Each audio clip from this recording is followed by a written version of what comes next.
Hey, everybody, welcome to the Growing with Fishes podcast. We have a really cool episode this week. And we have Dr. Faust with us, Dr. Robert Faust from BioAg. He's here to talk to us about a whole bunch of different topics. Um, we also have Dr. Dr. I'm sorry. We also have Mr. Green Jeans.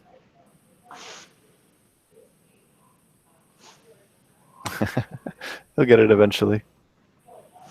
All right, we'll come back to him. Yo, sorry about that. I There you keep go. hitting the wrong button. We have Marty. Hey, what's going on, everybody? What's up, Mr. Green? Hey, what's up, Marty? We I'm got getting Roger. high-tech. My head. Hello, everybody. Nice to see you again. And we got Josh from Dutch Blooms. Hey guys, how's it going? Hey, Josh. And then we also have Dr. Faust with us. Thanks a lot for joining us, Dr. Faust. You bet. So I had a chance to meet him at the Science of Regenerative Organic Cannabis Conference, both in Portland and in Humboldt, which was really awesome. And I got to learn a whole bunch. I have actually used his products for a long time, especially Cyto Plus, and it's really cool, and in aquaponics, and it's really cool to actually have him on the show to tell us all about the science. So thanks a lot for joining us. Why don't you tell us a little bit about your expertise and about your company? Well, we've been in business since about '83, and our goal was always the same, and our motto is to provide alternatives to toxic technology. It just, my areas of interest and studies were biocontrol and natural farming methods, which it's been quite a struggle, but that's basically what our company has done for all these years. We provide the information and in many cases the products that are the option, that are the alternative to toxic technology. And they're there. It's just that people selling the toxic technology have more resources and they can control the message. And that's how it works. Farmers get most of their information from chemical company fieldmen, not necessarily universities, which is not a lot better. I mean, basically universities are just a sort of, work for the agrochemical companies, you might say. So, they'll say, for instance, some of these natural products I've been working on for years, they just dismiss them as snake oil, as fringe.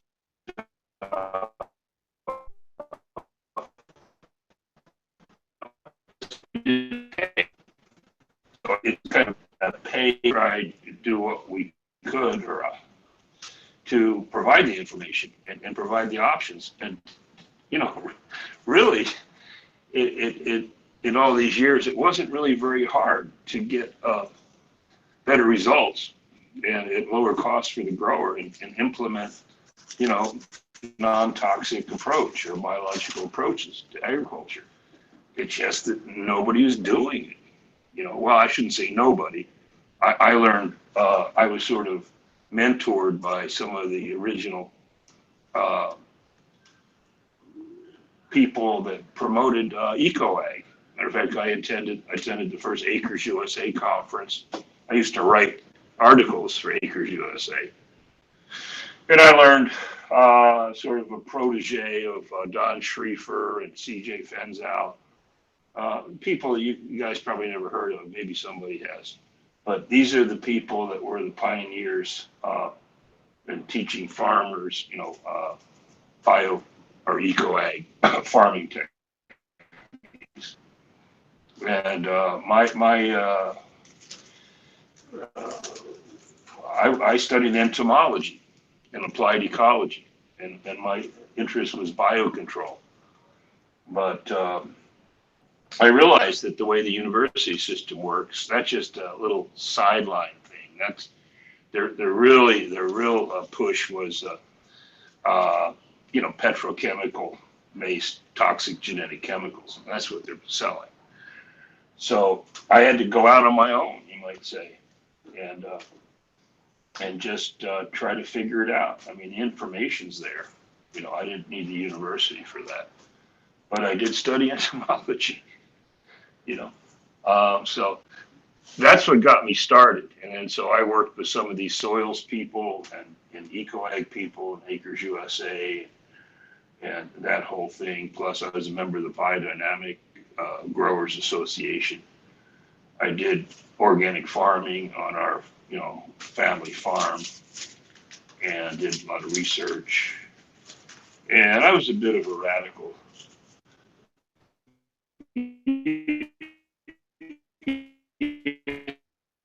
Cannabis production.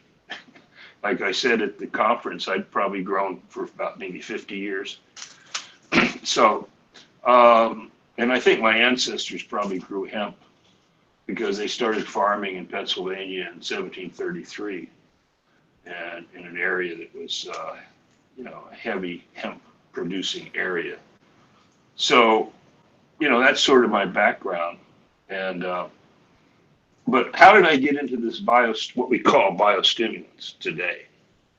For instance, humic substances. We call them humic substances today too. Used to call it humic acid or just humate. And that's an interesting story because it relates to the whole insect, my whole thing about pest control, pest management. And I had a piece of land that was very compacted, overgrazed, unproductive.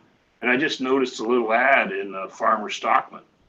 This is before the internet, stuff like that. Things were printed. And I called them up and I say, what's this stuff? And they called it Clodbuster, Soil Softener Supreme. Okay, what's this? Well, I need it because my soil's like cement. So they sent me a little sample. And I set up some pots with soil from my land. I acquired a burned out piece of land. And I put a pinch in each pot and I planted sweet corn. And, where I put this black, dirty looking black stuff, the corn was at least 2 or 3 times taller. I showed that slide in the original slide. I show that in my presentation. Anyway, that got me thinking, hey, this stuff works. Of course, everybody was saying it doesn't. But, my eyeballs told me it did. And then seeing that kind of benefit, my clients, see, I was working as an advisor consultant to different kinds of farmers on pest control, pest management by organic or biological methods. And, but I was also involved in soil management. So we stepped up we purchased, started truckloads of this so-called humate, Clodbuster humate, and put it on potato. I was working with seed potato growers in Montana. And we did a 40-acre field, 20 acres with, 20 acres without. Okay, here's the significant part that got me going on this whole thing. A long time ago, the untreated side of this 40-acre field of potatoes had a lot of insect damage. The leaf surfaces were all perforated, lacy looking from insect feeding. Where we put this so-called Clodbuster humate, the leaves were intact. There was like little, if any, insect damage or feeding damage. And the plants were bigger, the leaves were bigger. I was like, uh-oh, what is this? I'm going to save the world. Oh, wow. Look, we don't have to worry about pesticides. You just use this stuff and you don't have an insect problem. That's too good to be true. So that got me started. I'm seeing something I'm using on the ground. Somehow there's no insect damage. And I'm a young idealistic entomologist trying to help farmers and eliminate toxic, genetic chemicals. Okay. So, so that's what I've been doing ever since, trying to figure that out and promote that idea. And a lot of growers, a lot of cannabis growers just mention to me all the time, that they don't have the insect problems or various problems, when they use our product. Well, we really never knew why that was. Why so-called humic acid? Now, for one thing, humic acid or humates or whatever you want to call it is nothing but the decomposed remains of plants, under a broadleaf forest. And it's sort of like fossil compost. And some of it's millions of years old, like the New Mexico stuff I used, clodbuster, humate, is about 4.5 million years old. Okay. And it's sandwiched between layers of sandstone in New Mexico. So that's what we used, and it provided that effect, that inexplicable effect, as well as increasing plant growth. But basically, I was excited about this, and I was growing squash and organic. I had a big organic garden. I was selling the farmer's market, cabbage and squash and you name it, potatoes. So I would show extension agents and different people from the university, and they just couldn't accept it. But no. That can't work. That doesn't work. There's nothing, we don't know anything about this. So, I got nothing but negative responses from, the doctor experts of the agricultural world. And, but obviously, it was working and I wasn't going to back off. So over the years, over the decades, I did more and more research. And actually, when I was in Hawaii, I had time to really focus. I had a farm in Hawaii for about 18 years. And I did a lot of work in Hawaii. I worked with organic farmers as an inspector, as a consultant. I worked with big farms as a problem solver, figuring out why they were having decline in orchard crops. Why were these trees getting sick and low production, and what's wrong? They're putting plenty of chemical fertilizer, spraying plenty of Roundup. What could possibly go wrong? So that was my job, and in doing that job, I'm back to humates again, and so we're formulating humates with trace elements, for instance, to manage the trace element deficiencies that were part of the decline. We were using silica acid, the main.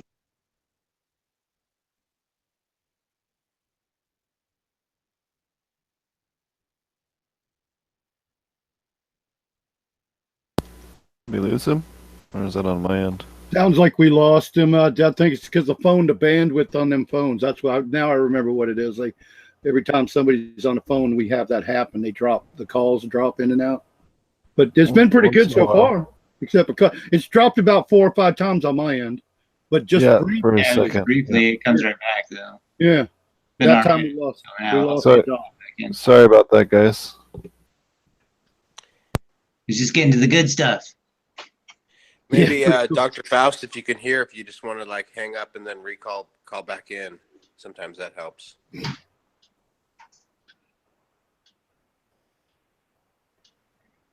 Hey, while we're waiting for that, Jeremy Davis in chat wants to know if anybody has any suggestions for a 7x8 room. And I would ask you, how tall is your room also? Yep. Because I would still probably do 2 systems, one on each side, which is sort of like how mine is set up. So I'd have a propagation veg area, maybe a box in the corner, and then use the rest for flower. Yeah, is this a whole flower room? A supply area. I'd break it up into 2 or 3 little rooms. I mean, a tiny propagation room, another 2/3 of that cabinet could be your veg, and then have the rest flower in a 7x8. Yes. Oh, there's a doc. Doc's back. Oh, good. Unless somebody, I think. I don't see him in here yet. I just see a picture. Oh, maybe he got in on his computer. Anyway, anybody? Well, I didn't mean to. So, anybody else got a thing about the 7x8 room for Jeremy? So we're waiting. Well, I think my room is like 12 by 8, so it's just a little bit bigger. But I would pretty much do one system down each side. And I like to have two systems, and then it kind of depends, like you were saying, if he wants to have flower and veg, then you're gonna have to divide that down the middle also. If you're gonna flower in the entire 7x8, then that's a little different. And for lights, I'd probably go with like a Spectrum King LED, Vivid Grow, Chill LED, Timber Grow lights, like any of those higher end LEDs, I feel like would probably do just fine. So Google up some of those and find one you like. We talked about Spectrum King a lot on some of our older episodes, and the Vivid Grow that I have the demo light of, so you can check that out. Or ceramic metal halide. I think that would be the two options I would go with lighting wise. And I've done a lot of research, in my opinion, on like everything from like plasma to HPS to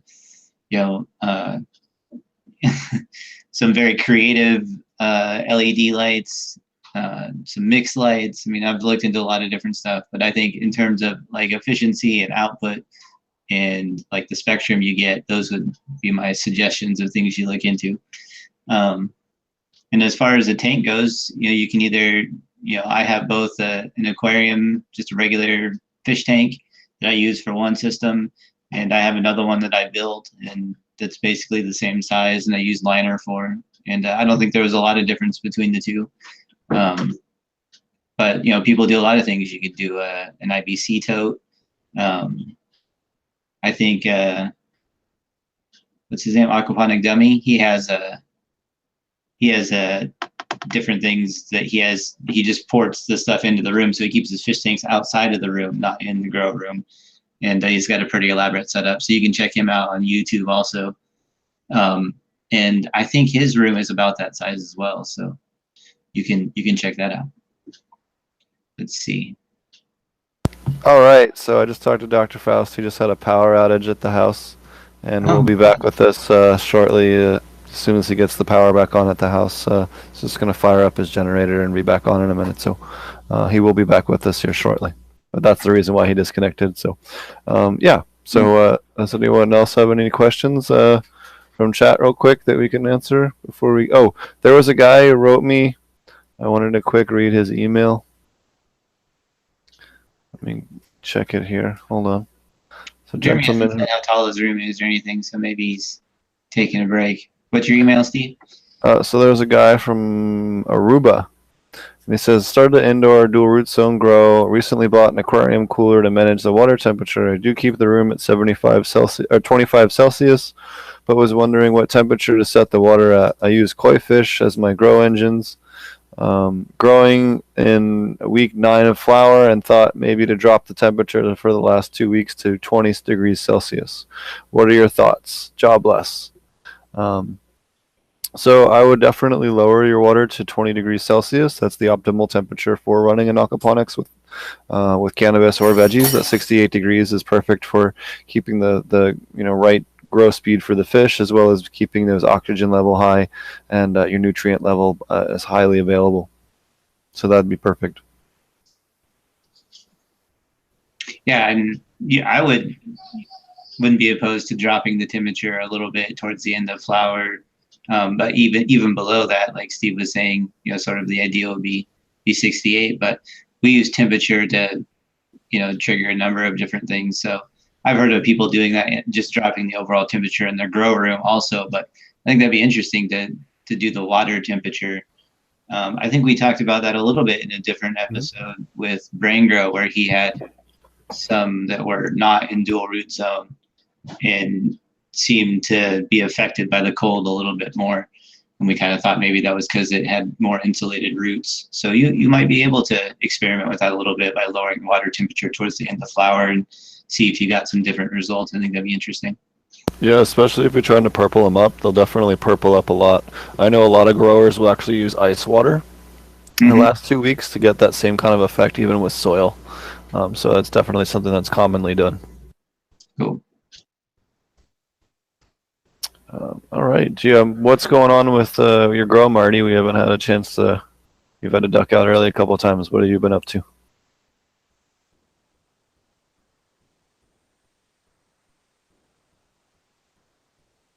Sorry, had to unmute myself there. So let's see, where am I at right now? Let's see, I think I'm like day 25 or so, something like that. So, probably through the third week of flower, and everything seems to be going pretty good. I pulled out I had one, if you remember from before, I had one pot that had 3 plants in it. And one of them just kept struggling and kept getting spider mites again and just didn't seem to be doing very well. So I pulled it out. And that whole tripod experiment didn't really go all that well. The one plant I pulled out, and the other 2, they look okay, but they're still yellowing out, and hopefully they won't get much worse.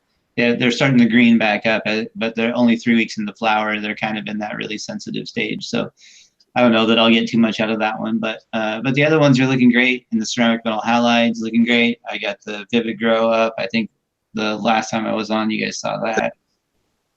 Yep. Yeah. We can hear you. Yeah, Welcome back. Welcome back. Can you hear us?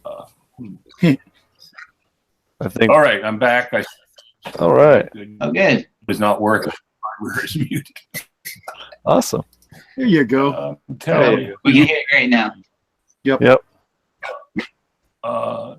Okay. So we're back here with Dr. Robert Faust, and we were in the middle of a discussion on humic acid and where it was found, and then we had some technical difficulties. So not to step on any toes, but do we want to give it back to the good doctor here? Oh, yeah. Oh, yeah. Take it away, my friend. Okay. Can you hear me okay now? Good. Oh, yeah. Crystal clear. We can see you good, too. All right.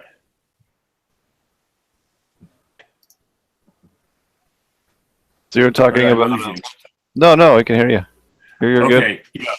All right. Let me take that off. All right. Okay. So bottom line is, this all goes back to the original organic farming concepts, which they didn't know why it worked. And, for instance, biodynamic, I won't say condemned, but let's say disrespected, you might say. Just because there's no reason why they should work. I mean, we're not adding any NPK. How can this work? Well, I mean, it's just like if I pulled up this my smartphone right now, it was 100 years ago, people would say, well, that's magic. That can't work. You're in league with the devil, because it couldn't be explained. So science moves along, just like one of my ancestors, who was Johann Faust, and he lent money to Gutenberg to do the printing press for his printing press development, and Gutenberg couldn't pay, and so Faust went to court and actually got the rights to the printing press, and he went out and printed Bibles, sold them in Paris, and he had Jesus's words written in red. And he had all these Bibles for sale. They arrested him and threw him in jail because he must be in league with the devil to be able to print all these Bibles, because it took a year to write one by hand, to transcribe it by hand. And then the red, the quotations of Jesus in red. Well, come on, that's. So again, this is the mentality we're dealing with, If the science isn't there, the so-called science or whatever, justification or whatever they're trying to figure out, that it's just not real. I mean, even when you see results like I saw, how can that work? It doesn't have any insecticide in it. It doesn't have any NPK in it. It doesn't. How can that possibly work? Even though it is working, it can't, because our worldview will not allow that to happen. Okay. And it's the same excuse for why organics can't happen, why, anything can't happen, except for like the approved protocols of the system. See, so in spite of something being effective, and you'd think everybody should be using this stuff. Well, that's not how it works. Okay, so people like Rudolf Steiner came up with the idea of biodynamics and using a biodynamic compost starter. Like, what's this? How can this work? You bury cow horns stuffed with compost over the winter, and then you use that at a very dilute rate over an acre of land. How can that work? Can't work, even though it does. It can't. So studies were done in modern times in Switzerland using comparing biodynamics with conventional and minimum, or let's say less than conventional methods over 21 years. And it was published in Nature magazine for the results of this 21-year study comparing biodynamics with conventional farming on the kind of crops they were growing, which are grain, potatoes, things like that. And what they found out that the cheapest per unit, the cheapest, lowest cost was with biodynamics. And then there was a big outpouring of resistance against that, and they were challenging Nature magazine to pull that publication out. That just can't be true, even though it was meticulous research for 21 years. So you've got to understand what we're up against. It's just not like people assume, well, this works, this is good, why isn't everybody using it? Well, you're naive if you think that, because that's not how the system works.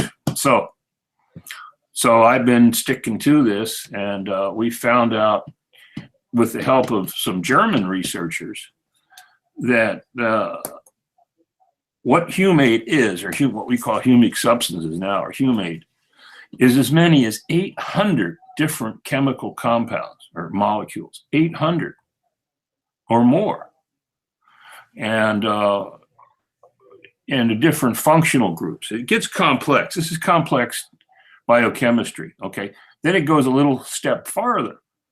Okay, how does humus, and this doesn't have to be humate that you mine. It can be biodynamic compost.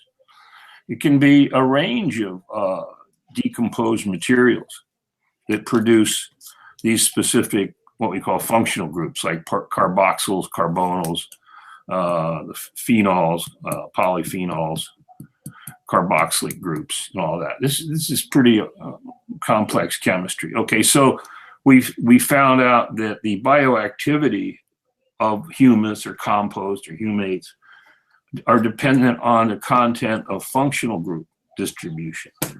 So the Russians have a system where they'd rank humate as to percent bioactivity based on positive functional groups minus the negative functional groups. So the negative functional groups are methylene, methyl type groups, and that's deducted from the positive groups, which are carbonyl, carboxyl, quinones, phenols, what they call aromatic. Okay, so it boils down to what are the most bioactive humate compounds? Are the ones with the highest aromacity or aromatic groups.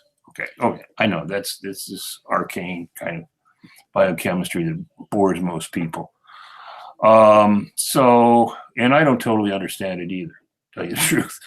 But anyway, so we go from that to young German researchers in Berlin. I did a lot of work with Humboldt University in Berlin, Germany, where they have a big hydroponic lab. They do aeroponics, they do hydroponics, they do all kinds of research. And they had tried our product, which is now called Full Power, back in 2003. It was a 3-year study in aeroponics. And the results, this is comparing humic substances, all our products, our TM7, full humics, Full Power, to control. And the control would be theoretically the perfect combination of hydroponic nutrients, and then the limiting factor, the difference in the control and the treatment was one of our products. full power, full humic. Okay. So all those products over perfect as far as, nutrient salts, the full power increased the yields by 95% over perfect. Okay. And these were like leafy vegetable crops. Like some of them were like basil, watercress. It was actually Asian vegetables in an aeroponic laboratory. So it was pretty spectacular. Again, nobody knew why. Okay.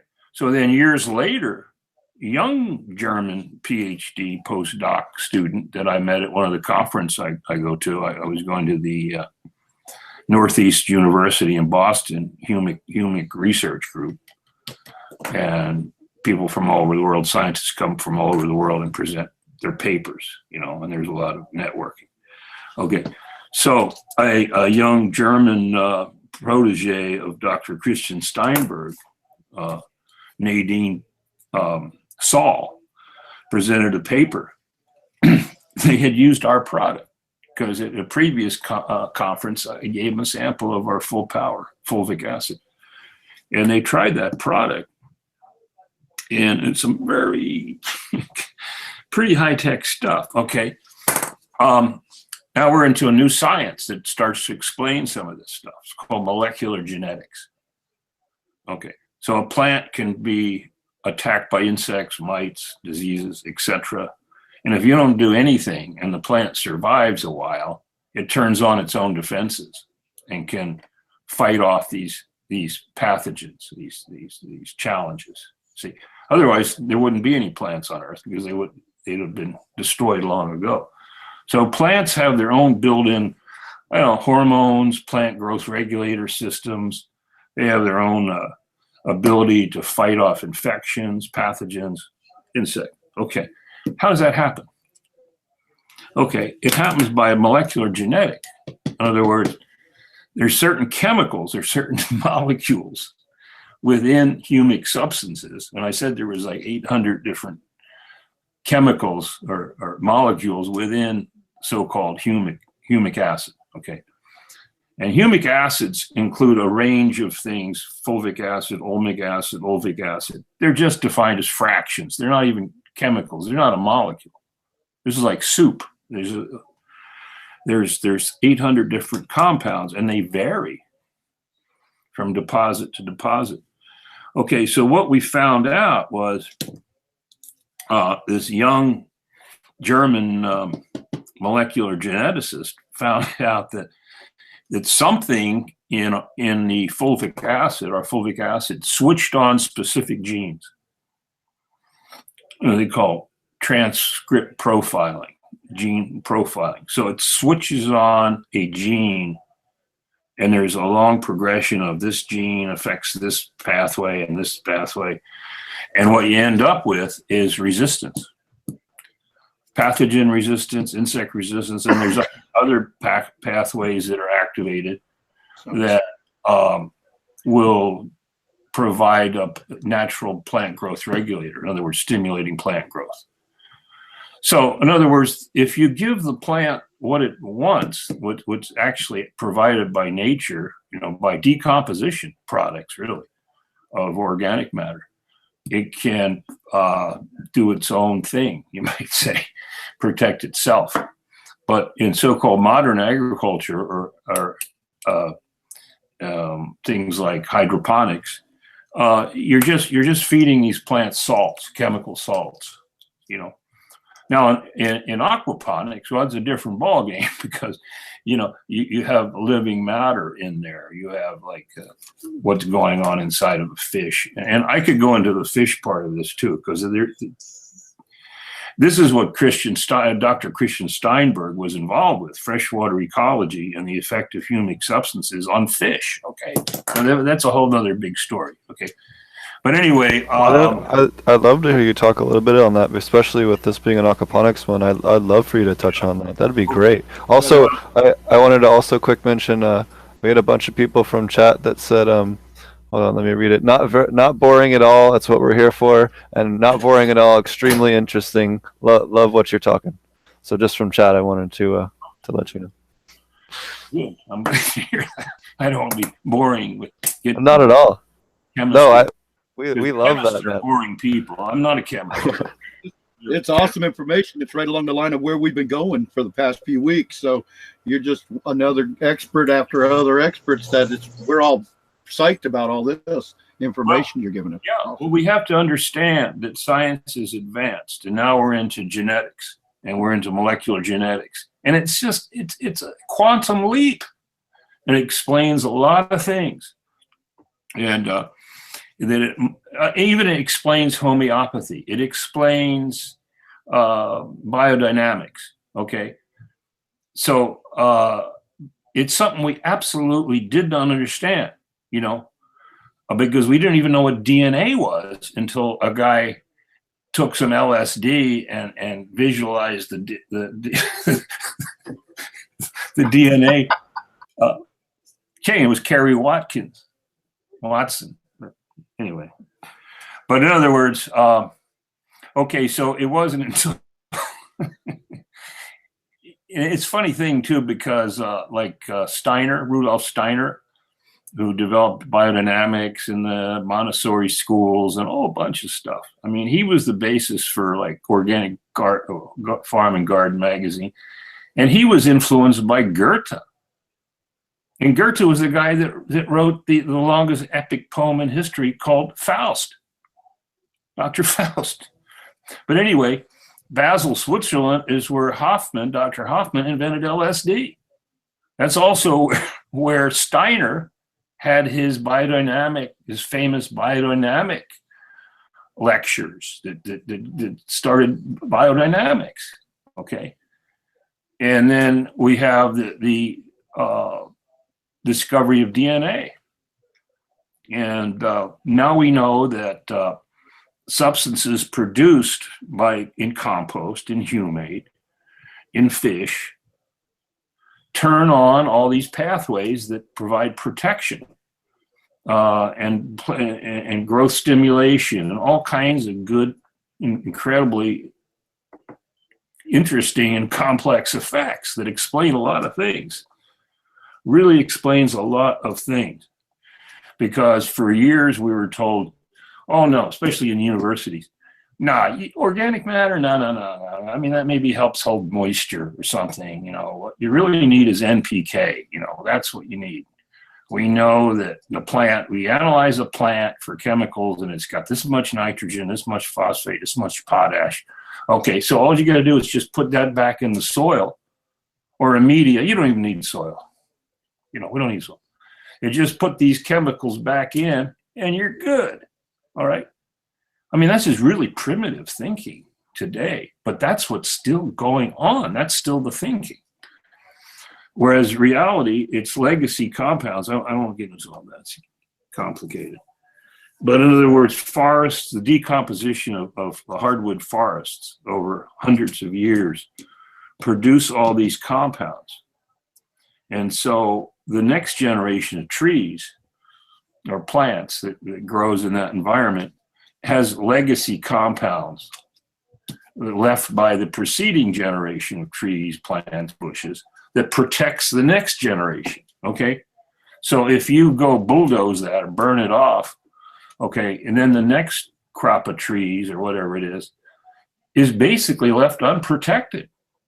Okay. Now you got to use crop protection chemistry, spraying poisons, because you eliminated what I call legacy compounds that activate all these genetic pathways and provide protection for those trees.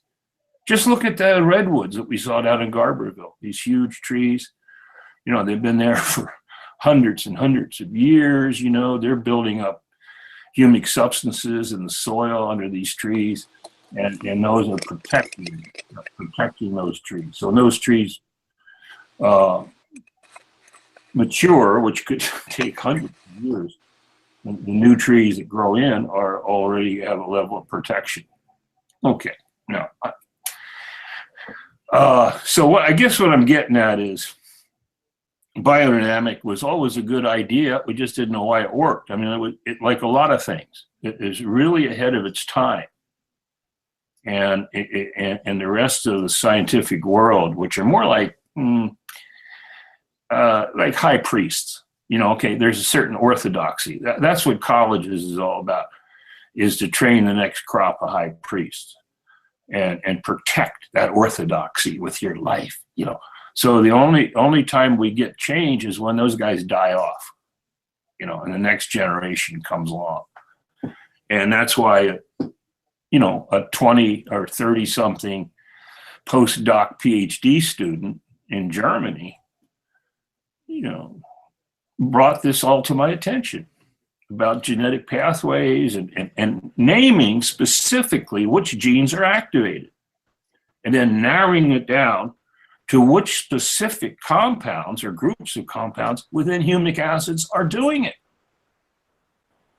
Do you think some of that has to do with the fact that they're in Europe and they don't have the restrictions that we have here, and that's why you almost have to go to Europe to find somebody young that could do that? Do you feel that's part of it? Yeah, it is. It's not just Europe. I mean, in other words, thanks to the internet, and I'm in Hawaii, out on the big island of Hawaii in Kona, you know, in the jungle, right? And I could communicate with scientists from all over the world. And I got help from Chinese researchers, and they have a different spin. Russians, quite a bit of work with Russian scientists, and they have a little bit different spin on it. And then going to these conferences, and Germans, they have a little bit different spin on it. And so if you put all this together, you start getting answers that you can actually apply to production agriculture.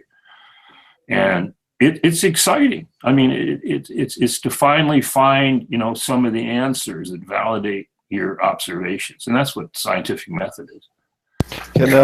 No, the Germans, okay, they're doing pure science, okay? They're doing pure science. They're funded to do pure science. In the U.S., they're funded by giant chemical companies, agrochemical companies, and they only do what they're paid to do. You know, so nobody's paying for pure science. Now, the research that Dr. Saul and Dr. Steinberg were doing in Germany was pure science. I mean, Dr. Steinberg is a freshwater ecologist, and he was studying fish in the Rio Negro River in Brazil. The Rio Negro means black river. The reason it's black is because the humic substances coming out of the Amazon, coming out of, you know, the jungles of Brazil, right? It's just like, as a kid fishing in these mountain streams, it was sort of tea-colored water. Well, that's fulvic acid, okay? And so fish evolved, you know, and all these organisms, insects evolved with this. And so Steinberg, whose grad student was Nadine Saul, who did this molecular genetics with humic substances. This all came from Steinberg's study of fish ecology, or fish, you know, in the Amazon or in the Rio Negro. Okay, so what is the effect of humic substances on fish, right? I mean, they live in an environment that is, well, that may have, should have, a high concentration of humic substances. Like the research we do on fulvic acid, humic acid, we get reference samples. Comes from the Suwannee River in Florida that flows out of the Okefenokee Swamp. Has a consistent level of fulvic acid, humic acid in that water. So if you go there the same time every year, and you sample that water, you're going to have a consistent level of fulvic acid that you can use as a reference. Okay, so how does it affect fish? Well, this is a long story, but just to summarize, it benefits their health. Okay, so in a lot of aquaculture operations, like for instance shrimp aquaculture, they end up with all these diseases. You know, they'll have a white spot disease, they'll have X disease. You know, if you don't know what it is, it's X disease. And I work with some shrimp operations in Ecuador, and they have a whole range of problems, and also some crawdad operations in Louisiana. So you put our soluble humic product in those ponds, and things change. You know, the disease issue tends to go away or is reduced. The growth is enhanced. All this.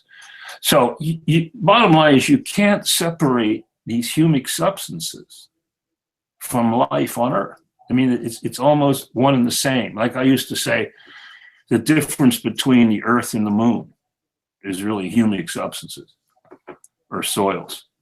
So in Hawaii, you know, I learned a lot because I got to see different lava flows. I farmed on a lava flow that had a rainforest growing out of it. And the soil was completely nothing but humic soil, from decomposition, from lichens, from, you know, falling leaves over 150 years. And then I could see lava flows that were less than 10 years old, and there's a whole range of lava flows. So you look at these lava flows, and eventually they end up as a high canopy rainforest. How did that happen? You know, it's dead, sterile rock. How do we have a 150-foot tall rainforest now? Okay, well, humic substances are formed in a successional basis. You know, you have lichens, and they sort of chipping away at the rock a little bit, and they produce some organic matter, it decomposes, fungal decomposition, and then you have some grasses, then you have some brush, then you have, as they die and decompose, you know, you build up a layer of humus, and then humic substances stimulate fungal activity, and they start to digest the rock, okay, release the minerals from the rock.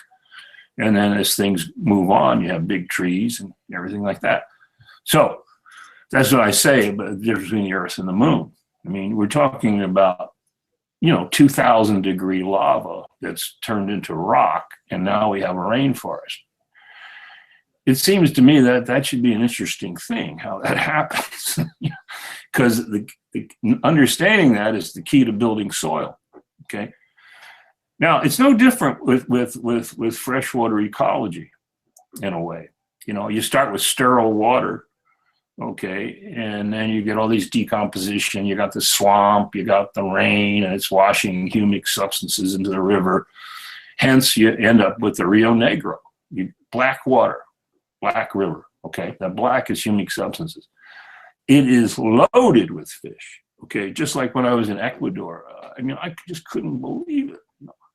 The diversity and the amount of fish was phenomenal. Not just fish. I mean, there was like shrimp, lobsters, you name it. It's unreal, you know. So it's the same effect, you know, molecular genetics. You know, it's the same effect in humans. I mean, we have a human health product too. We ship it to Holland now. It's replacing antibiotics and growth regulators, growth hormones in livestock feed. You know, so people are always asking me, well, you know, does it work on this plant? Does it work on that plant? Does it work on this? Does it work on that? Okay, cells. Think cells. If it's got cells, it's going to work because we're nothing but cells. Okay, and genes, there isn't like human genes, plant genes, shrimp, fish genes. There's just genes. There's a set of genes, and from those, everything, that's how it works, okay? So glad you said that, because I've equated to human. You look at a one-a-day multivitamin and look at your nutrients that you give your plants, and it's the same ingredients.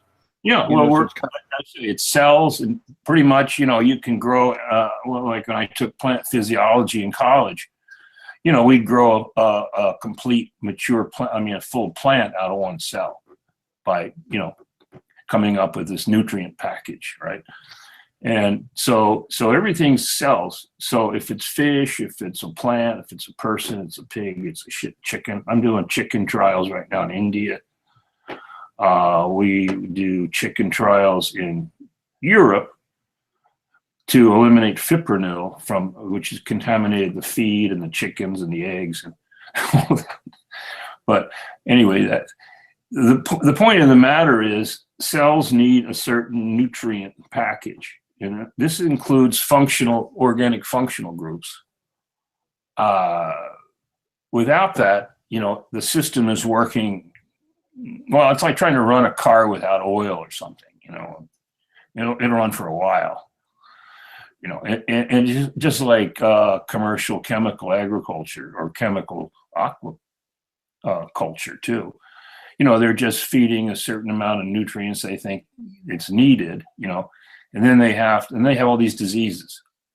And so now they have to use all kinds of antibiotics and stuff like that to deal with the diseases. Well, of course, like I said, the cell has its own defense mechanisms that are activated by very specific compounds that are produced in nature from the decomposition of organic matter. And if that's present, you don't have to rescue the crop. It can rescue itself. So back to the Rio Negro and Dr. Christian Steinberg. So he found out specific things like humic substances affect sex distribution in fish. So the difference between having humic substances and no humic substances is having more females, which increases the overall productivity of the ecosystem in terms of fish. Also, the protection of the black water, the darker colored water, from various UV spectrums that can be negative, can have a negative effect on cells. And a whole range of other things, the growth rate, you name it. I mean, it's really the same thing we see, whether it's chickens or whether it's pigs or people or anything. It's the same effect. You have increased growth rate, disease resistance, fecundity or, productivity, sexual distribution. Viral diseases aren't a factor like they are in in sort of an artificial media situation. Whether the same damn viruses, whether it's plants, animals, fish, shrimp, the cells have their own defense mechanism. Otherwise, there wouldn't be anything alive on Earth if it wasn't the case. And so we're switching that on. But our thinking, our modern thinking, which is really marketing, we really want to sell a bunch of chemicals and chemical fertilizers, doesn't want to really go there, because that's against their whole, their business model, is to create problems and then sell the solution and really keep everybody scared. Okay, if you don't use this stuff, you're going to lose your crop, buddy, and then you're going to lose your farm, right? So you better listen to us. Don't listen to Faust. No. He's an apostate. He's so this is the kind of stuff we're dealing with. It's bigger than like me coming up here and giving people a bunch of information on what to do. It's a whole philosophical. I don't know. It's just a problem that we have. On the earth today. What it's deteriorated into in terms of thinking, So you have to think for yourself. You cannot just listen to people with a vested interest, even me. Can you tell us a little bit about fulvic acids in particular? I know you're the first person to get a fulvic acid product registered in the United States, if memory serves me right. Right. Yeah, because the only state that at the moment that's recognizing the new definition and test method, which is approved by the Humic Product Trade Association and the International Humic Substance Society, and it will be eventually someday be the standard for registering fulvic acid so that we all have a level playing field and you have something to judge the value of the product. Because there's so many so-called fulvic acid products out there, it's ridiculous. And people show me all the time, I take a whiff, oh yeah, well that's lignosulfonate, it's made out of paper waste, fulvic-like, there's just stuff out there. People don't have a clue, what they're doing. So we have this test method. It's not perfect. It's only, to me, it's only the first step. Okay. But the humic acid is put through a resin column, okay, which contains a dialysis resin. It's something like a dialysis resin. So only the bioactive fraction, and there's 5 fractions in fulvic acid. And so only the bioactive fraction, theoretically, sticks to this resin column. And then you rinse that resin column off using acid, and you dry it and weigh it. Okay, so that's what they call hydrophobic fulvic. It doesn't mean it repels water. You know, it's a bad term, hydrophobic fulvic acid. It just means that, you know, the stuff that goes through this resin column comes out the other side is called hydrophilic. And what sticks to the resin column is hydrophobic. Okay, so no, it's not rabies, hydrophobic. I don't know. So it's not good, but it's better than nothing. So yeah, we have, Oregon's the only state at the moment, because a lot of pressure, a lot of lobbying on my part, Oregon, and this is where we make it. They've accepted the new standard. See, so and the number is very low. You know, and so people say, "Well, I got a higher fulvic acid content product. Mine's like 90%." There's no such thing. Okay, so-called fulvic acid, like I say, there's no such thing as fulvic acid. It's just a definition of a fraction of humus or organic matter. It's not specific. Compound. Yeah, it's not a compound. It's hundreds of compounds. Okay, and so we did tests on 8 different humate deposits in the U.S. using my old method, sweet corn seed, grown in, you know, different concentrations. And then we did the functional group analysis to correlate. This is exactly what I learned from the Russians, to correlate, you know, this functional group distribution with actual growth of a plant. Okay, so it was a bigger difference between all these humate deposits in the U.S. and some in Australia than I ever imagined. Some would increase root growth, root hair development. Some wouldn't. Some would increase shoot growth, but not root growth. And again, it's a combination of these functional groups that have different effects on plant physiology, plant morphology, and growth. You know, how the root grows. Okay.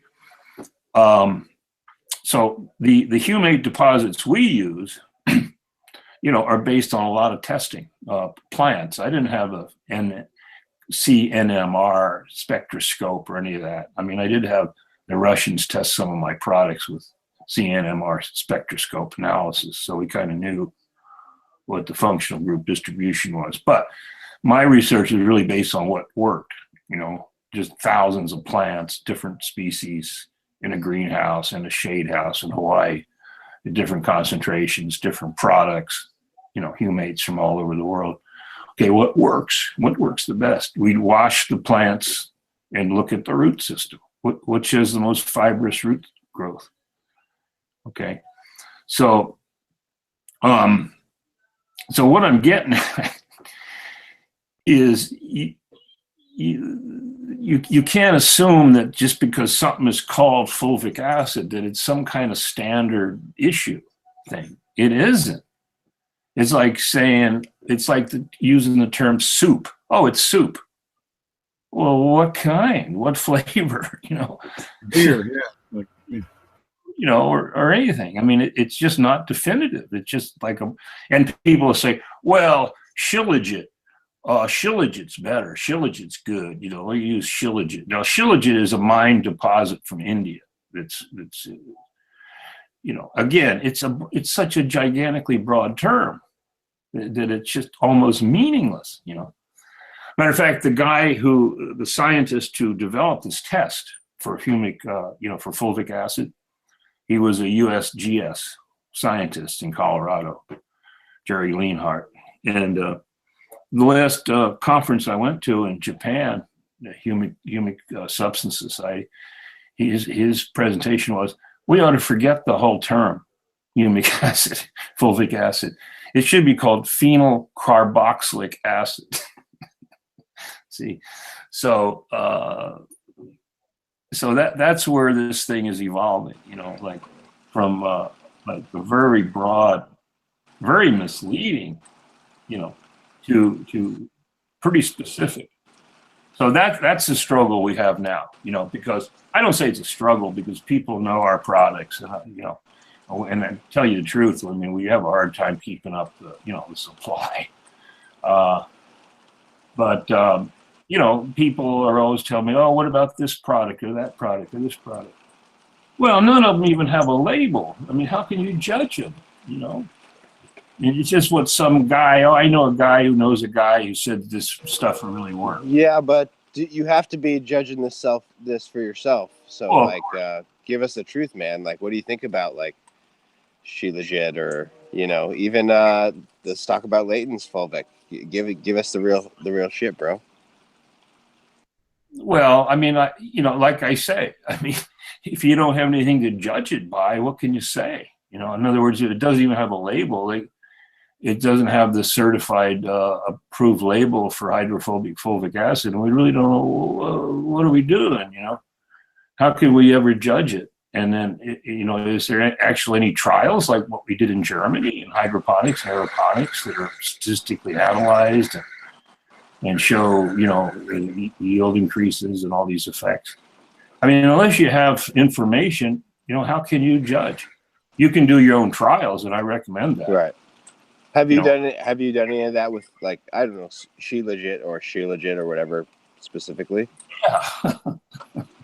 How do you feel about it? Obviously, you seem a little skeptical. Actually, well, from the health standpoint, from the health product standpoint, because we're in the health products business too, we're the fulvic, and, you know, people are promoting Shilajit. Well, if you want to, you know, have a high level of cadmium and mercury, lead, whole range of heavy metals, go ahead, you know. But that's the other thing. The humic substances, fulvic acid, should not contain metals, especially heavy metal, because good, thanks. That's what I was wondering too. So thanks. You know, well, they did, yeah, and like I don't know. That's not the only. It's not the only.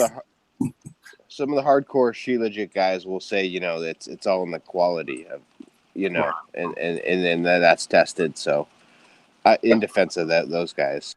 Well, it's fine if they like it. Let them use it. I don't care. But I agree. Of cadmium, I don't want cadmium or mercury in my mix or in my soil. So. If you want to smoke it, I mean, that's one of the contaminants in tobacco. When they used to use cadmium as a pesticide, you know, 1 part per million cadmium in your system can destroy your heart muscle. So go ahead, you know. I certainly don't want. You know, we are very. In other words, to register our product for fulvic acid in Oregon, we have to go through a complete battery of heavy metal testing, you know, and including sulfur, which isn't really toxic, but they have required testing for that because that proves that it's not lignosulfonate, which is a waste product from paper industries. Okay. And we have to test for like cadmium, mercury, lead, molybdenum, even nickel. And so you can't register the product unless you can show that it's essentially free or very low, you know, reasonable, safe levels of heavy metals. And then some of these products are loaded with aluminum. It's crazy, you know. I was in California last week, and my distributor down there, he showed me a product, and it's supposed to be fulvic acid, and I said, check the pH. Stick a pH meter in there. It had a high pH. Well, how can it be acid if it's got like an alkaline pH? What? Yeah, that's what I found too. Like, I can't remember. I went off on somebody, and I can't remember. It might have been on the show or in in the Facebook group. But like the fact that they even like called their product an acid when it had a pH of like 8.5 was like ridiculous. Like what? Like, do you even understand what that means? The word acid? Like, I don't think you keep using that word like you think you know what it means, but I don't think you know what it means. Yeah, it really pisses me off, the amount of understanding or misunderstanding that there is, and I think maybe part of it has to do with like you're saying that the term is so generic that people get confused. Like not only people like listening to the explanation, but I feel like sometimes people don't do a very good job explaining it. So, you know, I think you did a great job doing it, and just expressing some of my frustrations as somebody who didn't really know anything about the product. When you're trying to find information about it, people who don't understand it and try to spread information about it that maybe not even tested is really frustrating from a consumer's point of view. Well, yeah, it should be. And then these salesmen go around to like my dealers and stuff and telling their story, you know, and like, well, the guys I work with know the story, you know, and they're just kind of, oh, yeah, right. You know, they call something fulvic. Okay, fulvic in Latin. Here's a simple one. Okay, fulvic in Latin is fulvicus, fulvicus. Okay, fulvicus means brass colored, brass or gold, you know, more like brass colored, right? Okay. So they show you something that's black with a high pH and they call it fulvic acid. That's like giving you an orange that's blue and calling it an orange. I mean, first of all, it's going to be gold color. That's how it's described, as a color. Fulvicus, fulvic, bronze, brass, whatever. And then acid, okay. Acid, yeah, okay. So our product is a pH of 3.6 or so. You know, or even lower. Okay, that's an acid. That really isn't. There's a pretty clear definition of what an acid is. So that's on the very simplest basis, the color and the pH, the acidity. All right, right there, you know. And then you have the issue of the fact that fulvic acid, so-called fulvic acid, I don't even like the term anymore. It has all kinds of effects like transport of metals across cell membranes and all that. Now that's a good thing if it's zinc or if it's something that a plant needs, manganese, zinc, boron. It helps transport these trace elements, and you know, and it also has a chelating effect, you know, on heavy metals like mercury, lead, etc. Okay, so let's say that you're using shilajit, and it's got a high cadmium, in general, it's usually has arsenic, cadmium. May have mercury, lead, of course. So you're just doing something that's transporting heavy metals into whatever, yourself, into plants, whatever. I mean, that's just not a smart move, okay? You know, like in the health business, we have a lot of competition. I don't even call it competition, but there's a lot of people out there selling things. And you can have, I've seen products out there in the market with as much as 2,400 parts per million of aluminum. You know, now we can't get away with that in the ag world because these things are registered. But in the herbal supplement world, you can get away with murder. And people, I mean, this is what's causing Alzheimer's and all kinds of things. In plants, it causes them to yellow. It's very, very toxic. Aluminum toxicity. Okay, so first of all, you don't want something. Yeah, we can get down to the real simple here. You know, you don't want to have aluminum. You don't want to have like toxic heavy metals, you know, in your body or in a plant, and you don't want to have them in your cannabis, and you don't want to smoke that because, you know, you still want to keep your heart muscle going, you know. So, I mean, there's those kind of issues. All right. Do you want to touch too on the role that tannins play in humic? That was really eye-opening for me when last time I got to hear you talk. Okay, yeah, tannins. The tannins is what we've identified as again, tannins with an S. You know, there's a whole range of things called tannins. Okay, so one of the tannins or several of the tannins are what activate these genetic pathways in the cell, in the nucleus of the cell, that turn on the resistance to pathogens, to insects, and then also turn on plant growth regulator or plant hormone, natural plant hormone pathways. So the cell makes its own stimulatory compounds. So it seems that tannins is behind that. Okay, that's kind of interesting because what we have found, if we look at you know, the development of agriculture, let's say in the U.S. or Europe, if you want, you go into an area that's oak forests or hardwood forest, mixed forest, oaks and beech and hickory, whatever. These are the most fertile farmlands for a while. Okay. Now, oak is a major source of tannins. That's what they used to harvest, oak bark, to make tannins for tanning. Here in Oregon, they had an industry here to harvest oak bark and produce tannins for tanning. This used to be big stands of oak, Oregon white oak out here. And the Native Americans used to burn every fall to get rid of the brush and stuff like that to maintain the oaks, because the oaks produced acorns and animals would eat these acorns, and it built up the soil, and the grasses grew well under the oaks so the elk could feed better and the deer and whatnot. So there is a real correlation between oak trees, tannins, and productivity, whether it's animals or plants. Maybe that's why our ancestors in Europe used to have religious ceremonies in sacred oak groves. Maybe, huh? And of course, the Romans came and cut down those oak trees, of course. But so the oaks are almost a symbol of strength, and it's something we've lost. I have oak trees right here on my property in Oregon, and basically, the stuff that grows around the oak trees is really superior to anything. But so the way agriculture is, it relied on hardwood tree stands like oaks to build the soil, so we could for a while get good crops. Okay, and those crops were healthy. They didn't need pesticides. They didn't need hormones or fertilizers, because those deep-rooted oaks would bring up nutrients, and they deposit them in their leaves, and then those leaves would hit the ground.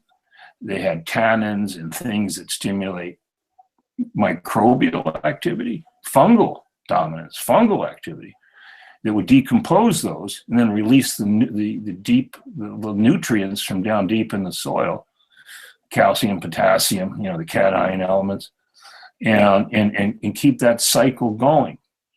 Now, the Indians here in the Willamette Valley in Oregon, like the Kalapuya and some of the other tribes, they neither planted nor harvested. They managed the environment. And they never planted, they did harvest. But they managed the environment. They'd gather acorns, they'd use them, they'd process them. They would harvest camas root, wapato, which is arrowroot in English. And they just managed the environment, and then they'd harvest fish. They would harvest, animals, deer and elk and whatnot, and they never plowed and they never planted. The only thing we know they planted, and we suspect maybe they also planted cannabis, maybe not here in Oregon, but in many other areas. Here in Oregon, the only thing they actually planted from seed was tobacco, and they plant that in a decomposed oak stump. Okay. And probably cannabis too. Even corn? What about corn? The Indians in this area didn't plant corn. Oh, okay. Well, that's all right. Learn something new. Yeah, but the Mayan Indians, I can go into that if you like. They did plant corn. Okay. And they had to cut down a hardwood forest, cut it down, burn it. You get 2 years of corn, and maybe a crop of beans, but probably it's just going to be 2 years of corn before the soil gets hard, unproductive. And then they'd have to wait for the forest to grow back 20 years before you can plant another crop, right? And I visited modern Mayan Indians in Belize, and they're doing the same thing, except when you start running out of forest and you get too many people, And now you got to wait 20 years to plant the next crop. It starts getting thin. I mean, the ratio between forests and people. And of course, that's when you lose a civilization, see, because everything is based on hardwood trees, oaks and hardwoods and whatnot, and their effect on soil and microbial activity. And once that's gone, like right now, what if chemical fertilizer stopped flowing tomorrow? Okay, half of the population of the world would be dead in a year or two. More than that. Probably. More than that. I'm being conservative. Wars everywhere, stealing your. If you were a grower, you wouldn't be able to. They'd kill you and take your food. Yeah, you got it. See, and this is what happened to the Mayans and other societies through history, right? And our ancestors, the Northern Europeans or wherever you're from, my ancestors are actually, I did my DNA and I have Scythian genetics from the nomadic farmers of the steppes of Central Asia that moved into Europe after the Ice Age. Okay, the Scythians were people who worshipped the hemp goddess, who burned buds in a brazier in something like a sweat lodge, and they buried their dead with cannabis seeds. Okay, so our original religion of at least Northern Europeans of my lineage, and most people actually, cannabis was a big part of their life, not just their religion, their spiritual life, but the tools they needed for being farmers, stockmen, for making rope to harness a horse, to pull a wagon, to do all these things. So, I mean, hemp, is a way of life to the Scythians or the nomads of Central Asia that became the Europeans. And that's one reason why the Swiss never stopped growing hemp or cannabis. When I was in Basel, you could go into a hemp shop right on Main Street and get whatever you wanted, right? It's a European tradition that was wiped out by the Romans, okay? Because they saw that as the devil's weed. You don't need that. You need to listen to our story. It's our worldview that counts. Yours doesn't. We're going to wipe it out. So it's all intertwined with hardwood forests, hemp.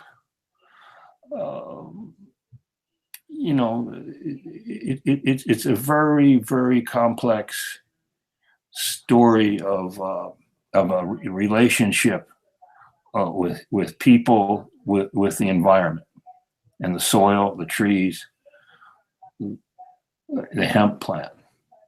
If you didn't have the hemp plant, you couldn't harness a horse. You couldn't do a lot of things. You couldn't fish. You couldn't drag stuff. You just think about it. But it also was the basis of their religion, if you can call it a religion, spiritual belief practiced by experience, by ingesting the sacred plant.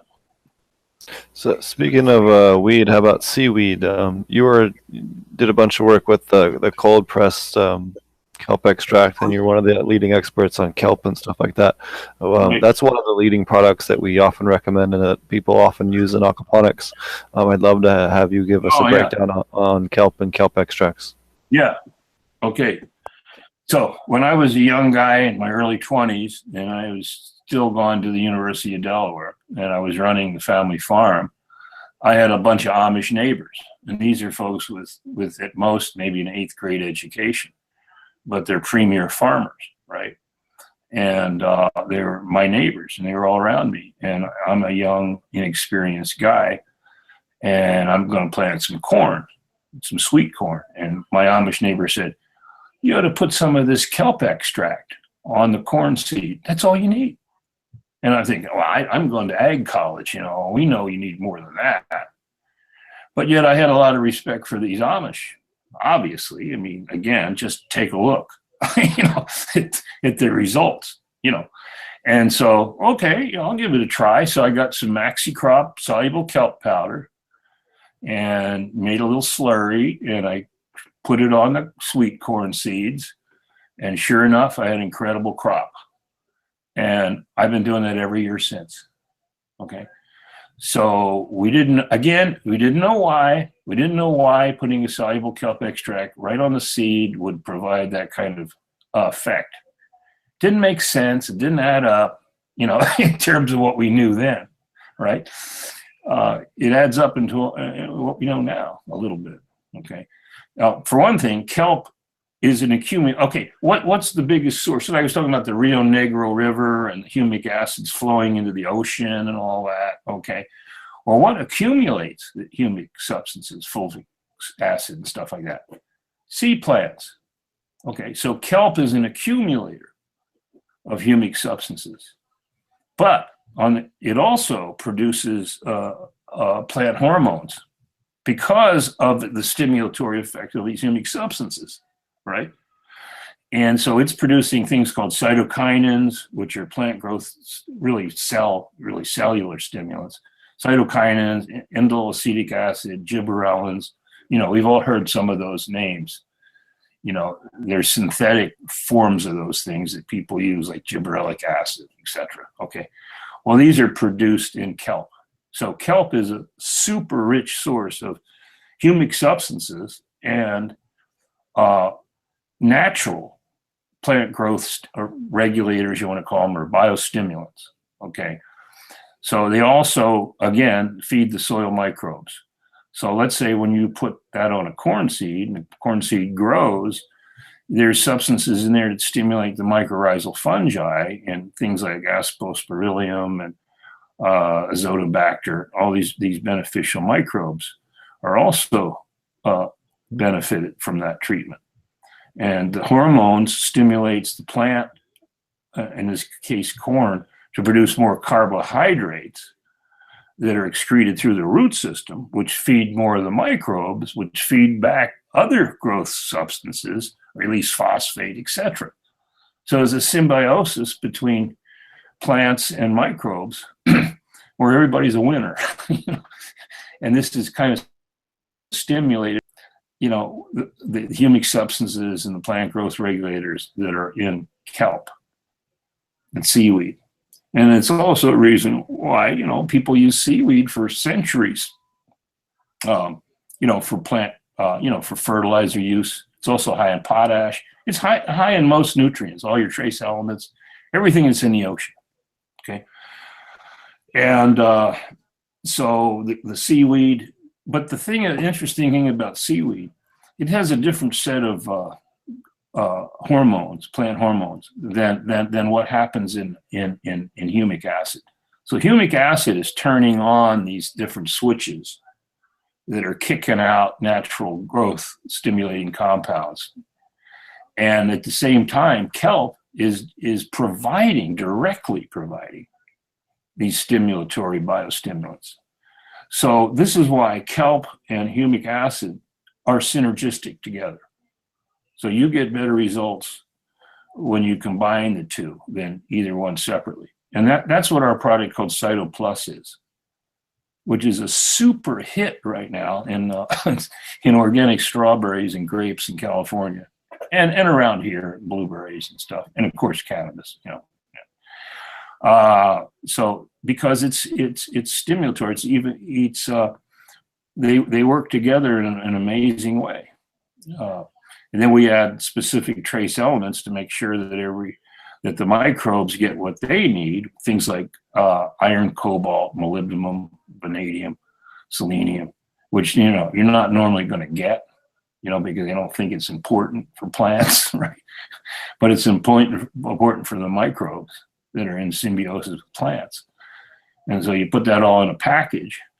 And so there's everything I learned, from Amish about the kelp extract, about the compost, and then what I learned about humic substances from all these scientists all over the world.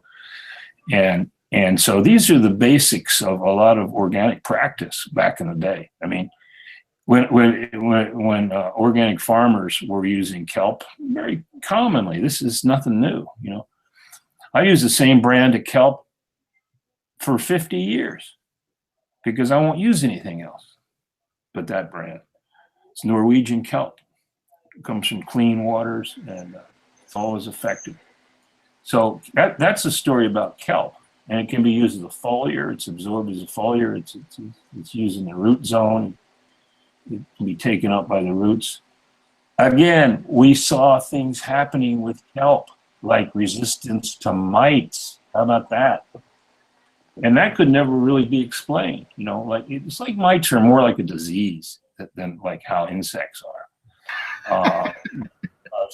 You know, they'll infect a plant. I've had many cases where one plant's infected with mites and the one right next to it touching it, the other one isn't.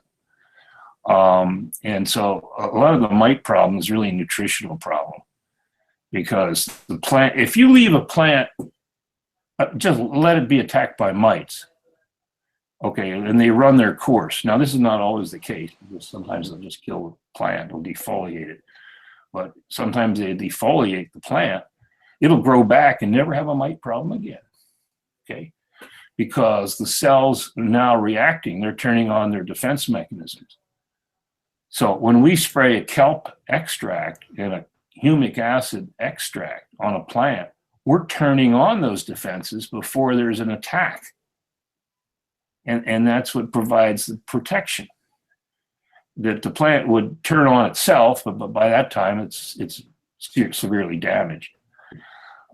So these things all part of the whole puzzle, you know. And it's just basic stuff, and that's why I say, I mean, yeah, I can get into the deep science of this, but it's still basic stuff that we're doing for a long time in organics.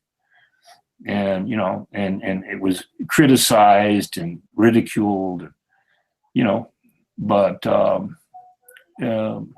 science now is pointing, you know, towards how it's working, the mechanisms of it working. One of the things that really surprised me was how little of a dosing that you were recommending for both humic, fulvic, and for kelp. Do you want to touch on that? Because I'll admit, I think I've been overdosing. Oh yeah, yeah. Sure. I was also just going to add to the question. What your products are like, because there's not that many. There's like only 3 or 4. Is that correct? And like what that is the difference? And okay, well we have, you know, okay, it starts with I don't want to say it starts with, but the basic product is what we call full humics, which is the whole spectrum of all the humic acids, the humic, oleic, fulvic, and the minerals. Okay, it's all there. Nothing's removed. Most of these products, they're removing stuff. You know, they're okay, and it's not in a soluble form either. Our stuff is in a soluble form, and it hasn't had anything removed. That's full humics. Okay, so then the next one is TM7. So that's where we do our process, our reaction. We're adding 7 specific trace elements that are usually deficient, that are usually limiting factors to the crop and the microbes in the soil. That's TM7. Okay, and that's widely used in compost tea and soil reclamation, a whole range of things. And then you have Cyto Plus. So that's the full humic. There's a full spectrum of humic substances, trace elements, and kelp, soluble kelp. So that's Cyto Plus. And then, I like the fact that you address the trace elements in your brand. I think that's really key, because I had aspirations of doing a brand at one time, and I thought that was the key thing. You have to have a really strong micro with a trace. Yeah, you do. And it has to be in the right balance too. It totally has exactly. To be in the right balance. Yeah, that's so crucial. And I will give credit to some Russian scientists that helped me develop that product. And they did years and years of research on the limiting factors and what balance and levels these trace elements should be. So I can't take full credit for TM7. A lot of work went into that before I got the idea, you know, and put it together. So the balance is almost as important. Okay, and then on the concentrations, you ask about the concentration. Okay, this is important. Again, we're looking at things that are effective at almost what you call homeopathic dose, because it's not like a fertilizer where you add more nitrogen and maybe you get more growth, right? You only need a minute amount because it's tripping a switch inside the cell nucleus, right? And then humic substances, a lot of time it's black. It's got high molecular weight stuff in it. That's the black stuff that's in there. Now that can't be taken up by a plant because it's too high molecular weight. It's the black stuff versus the gold stuff, which is the fulvic, So if you use too high a rate, it literally plugs the root system up. In other words, it gloms onto the root. It can't be taken up by the root. And so it just plugs the root up, and then the plant will wilt, turn yellow, things happen. Okay, but in an active biological soil, the microbes will eat that humic that's on the root, and it prevents that from happening. But so yeah, the dilute rate is very, and again, this is some Russian stuff. Okay, so they found out that humic substances clump, and they produce a signal, an NMR signal, but it has to be a specific dilution, highly dilute. Concentrated forms tend to clump, and then they're not absorbed, and they don't give off the right signal. I can't really explain that business of the signal part because I don't understand. That was explained to me by a prominent Russian scientist that there's something to it. Okay, I just can't really verbalize that. But in other words, okay, just to boil it down, there's a very specific concentration that needs to be maintained.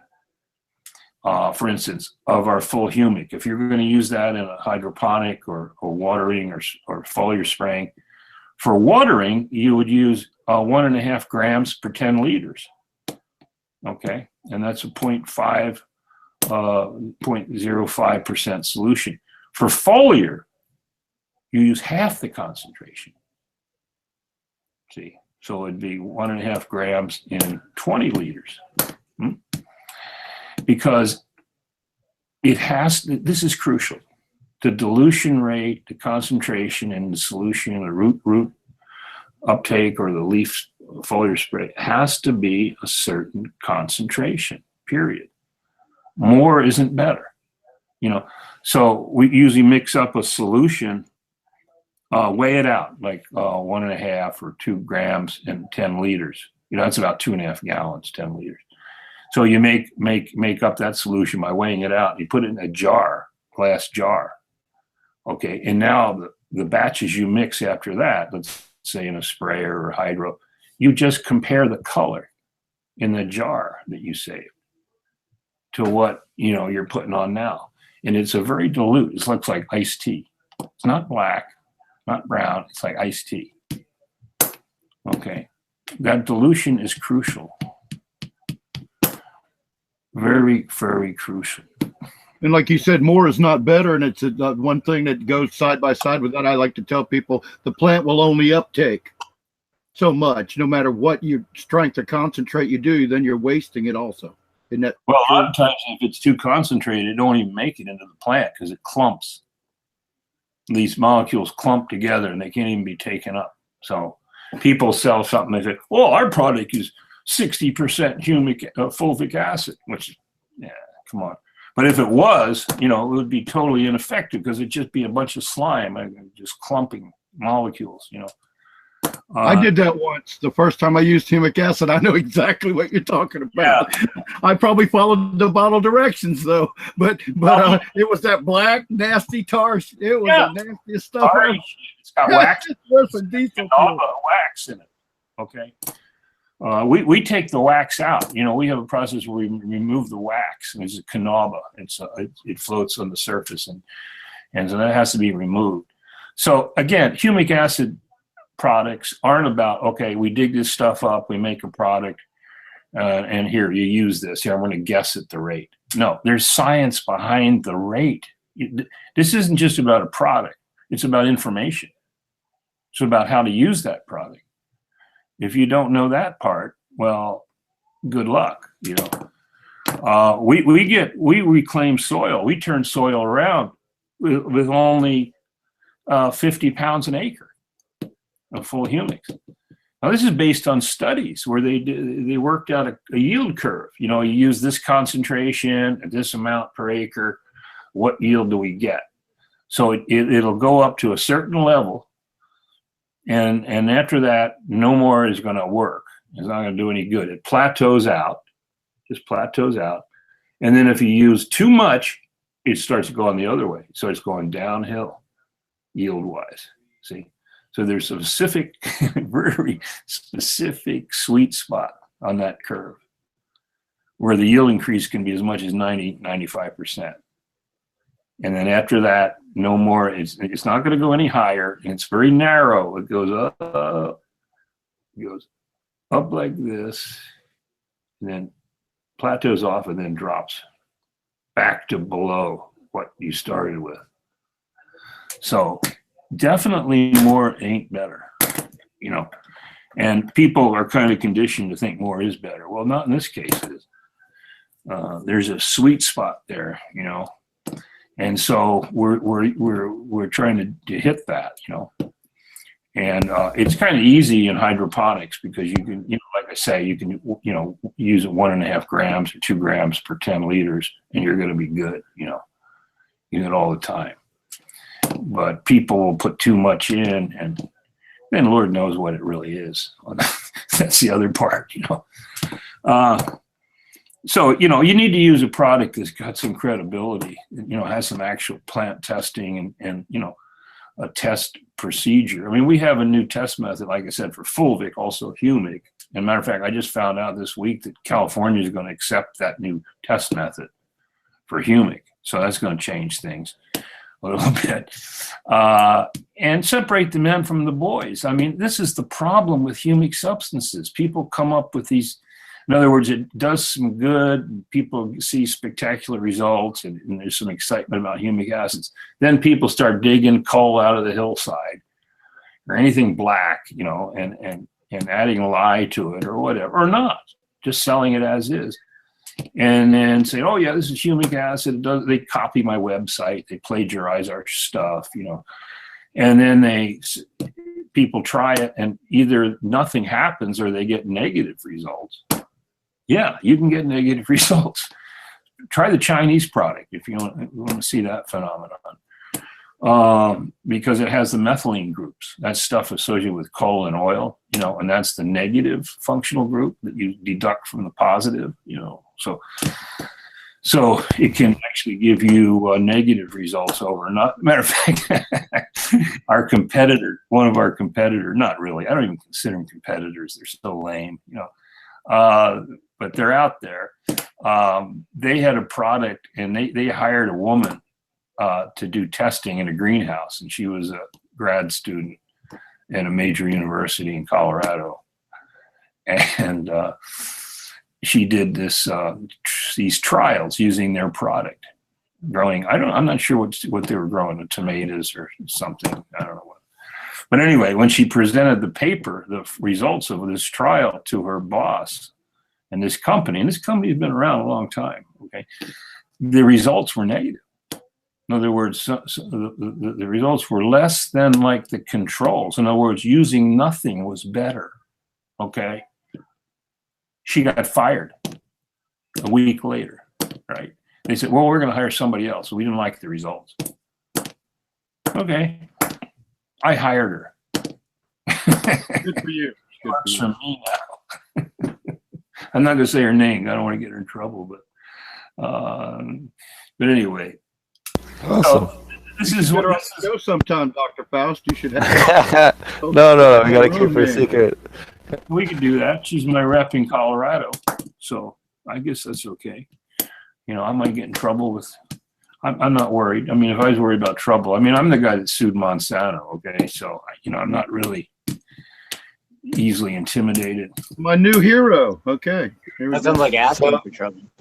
I had a quick question for you. So, or it might not be a quick question, but you're probably one of the only people that's qualified and to talk about this. But can you describe to people what auxins and cytokines are, and how some of the different stuff that you guys have can work? Well, with that? 'Cause auxins the words that often just are mean used by, a hormone that for plants. In other words, hormones is for animals, auxins is plants. It's the same idea. You know, like just the term, just a broad term, auxins means plant hormones.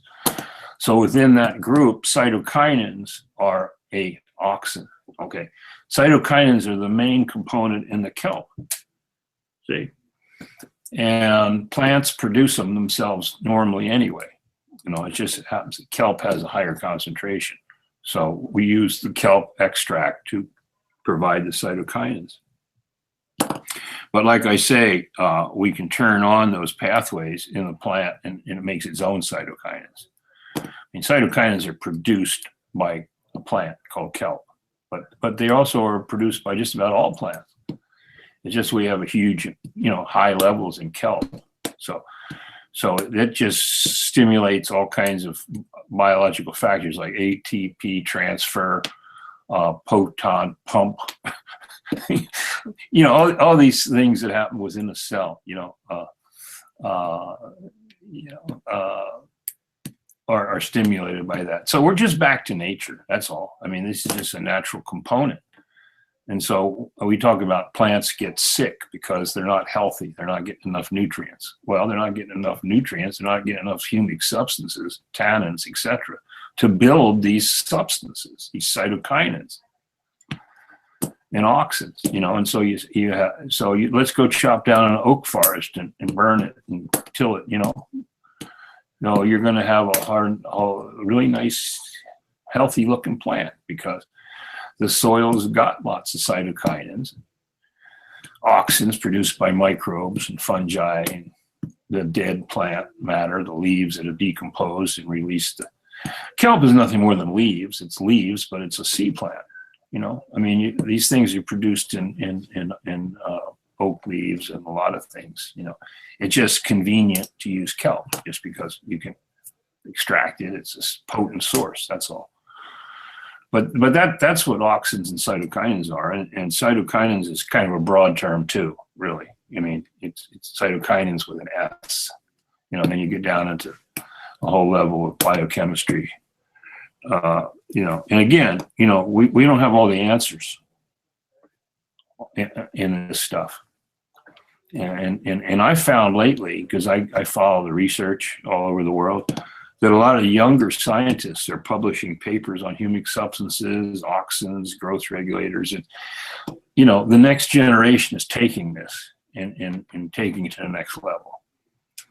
And so I keep up with it. You know, I get all the literature that I can, keeping up with the developments.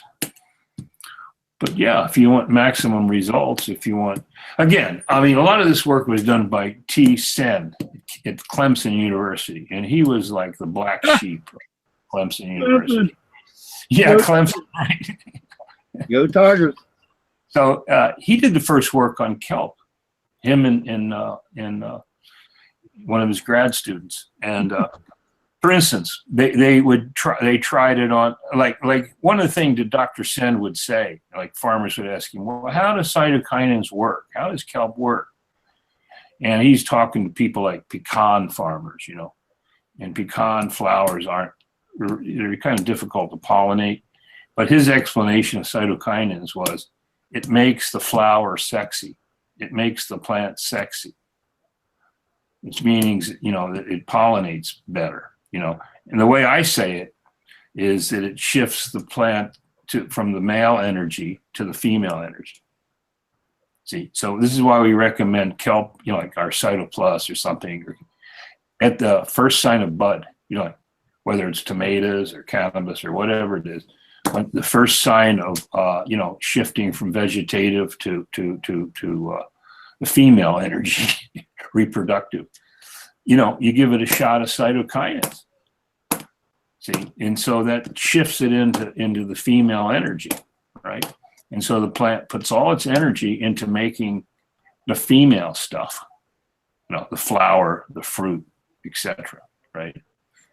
So that's. You think it makes the birds and the bees like it? I'm sorry to interrupt you, but I had it's like a birds and the bees thing, isn't it? The same. Yes.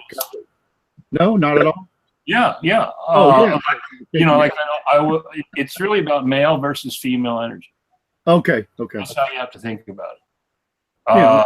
Like you go down to Jamaica. I used to spend a lot of time because I like to study what the Maroons, how their farming methods in the central limestone karst of Jamaica because they were self-sufficient for a long time.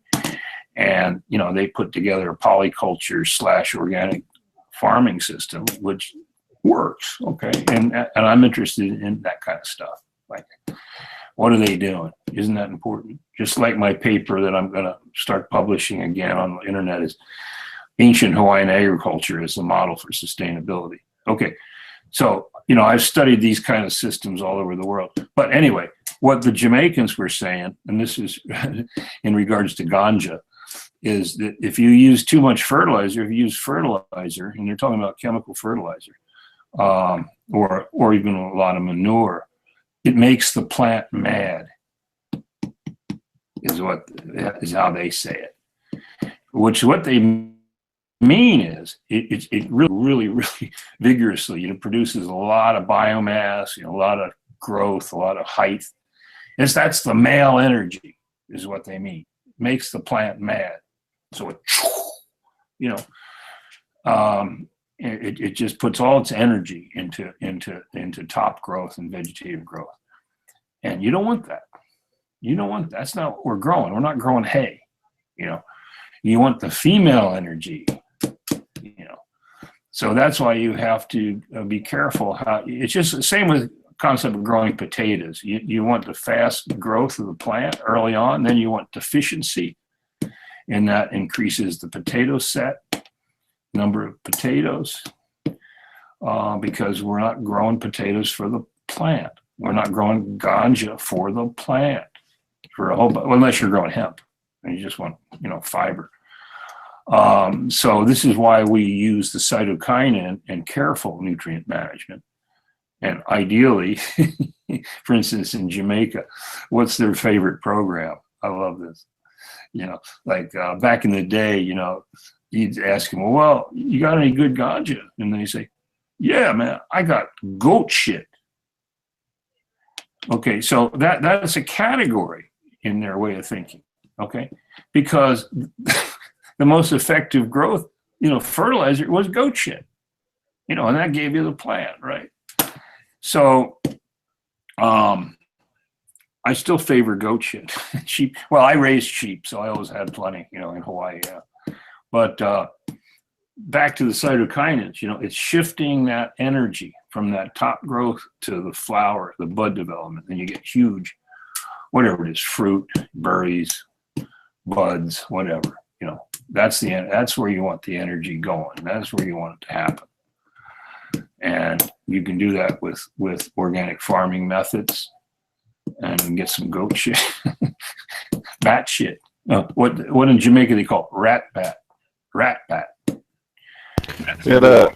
We had a question from Chad. It says, have you done any research on humic acid's effect on algae growth? Oh yeah, that's an old one. Yeah, there's been a lot of work because it's a simple thing to do.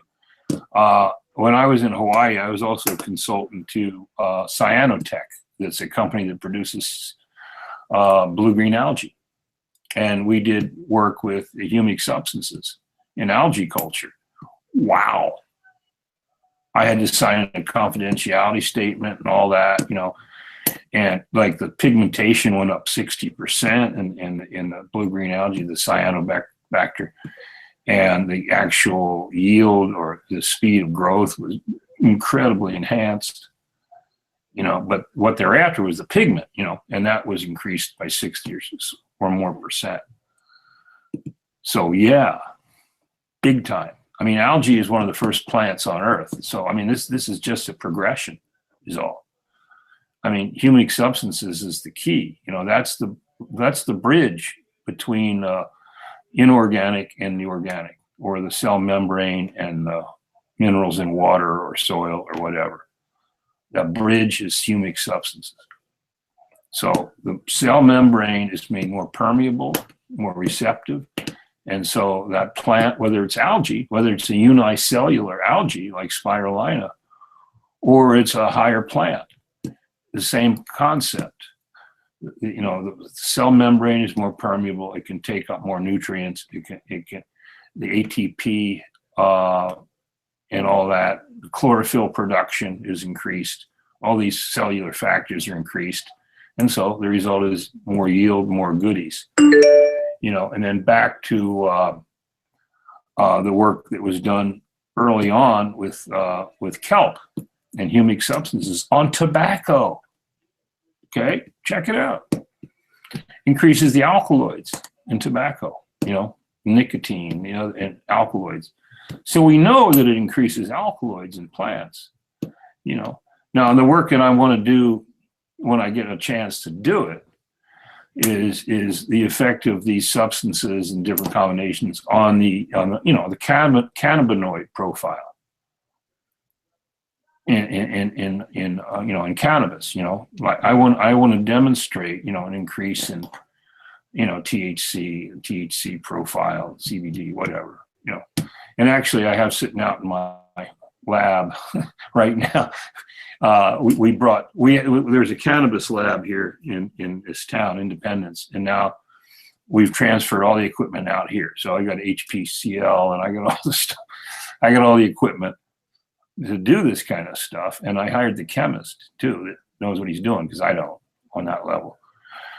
So I hope to demonstrate something good on cannabis, because we've already seen the publications on effect on tobacco. So come on. Plus we know, from experience that there's something big going on there. I don't want to brag, but I have placed pretty high in some of these competitions. But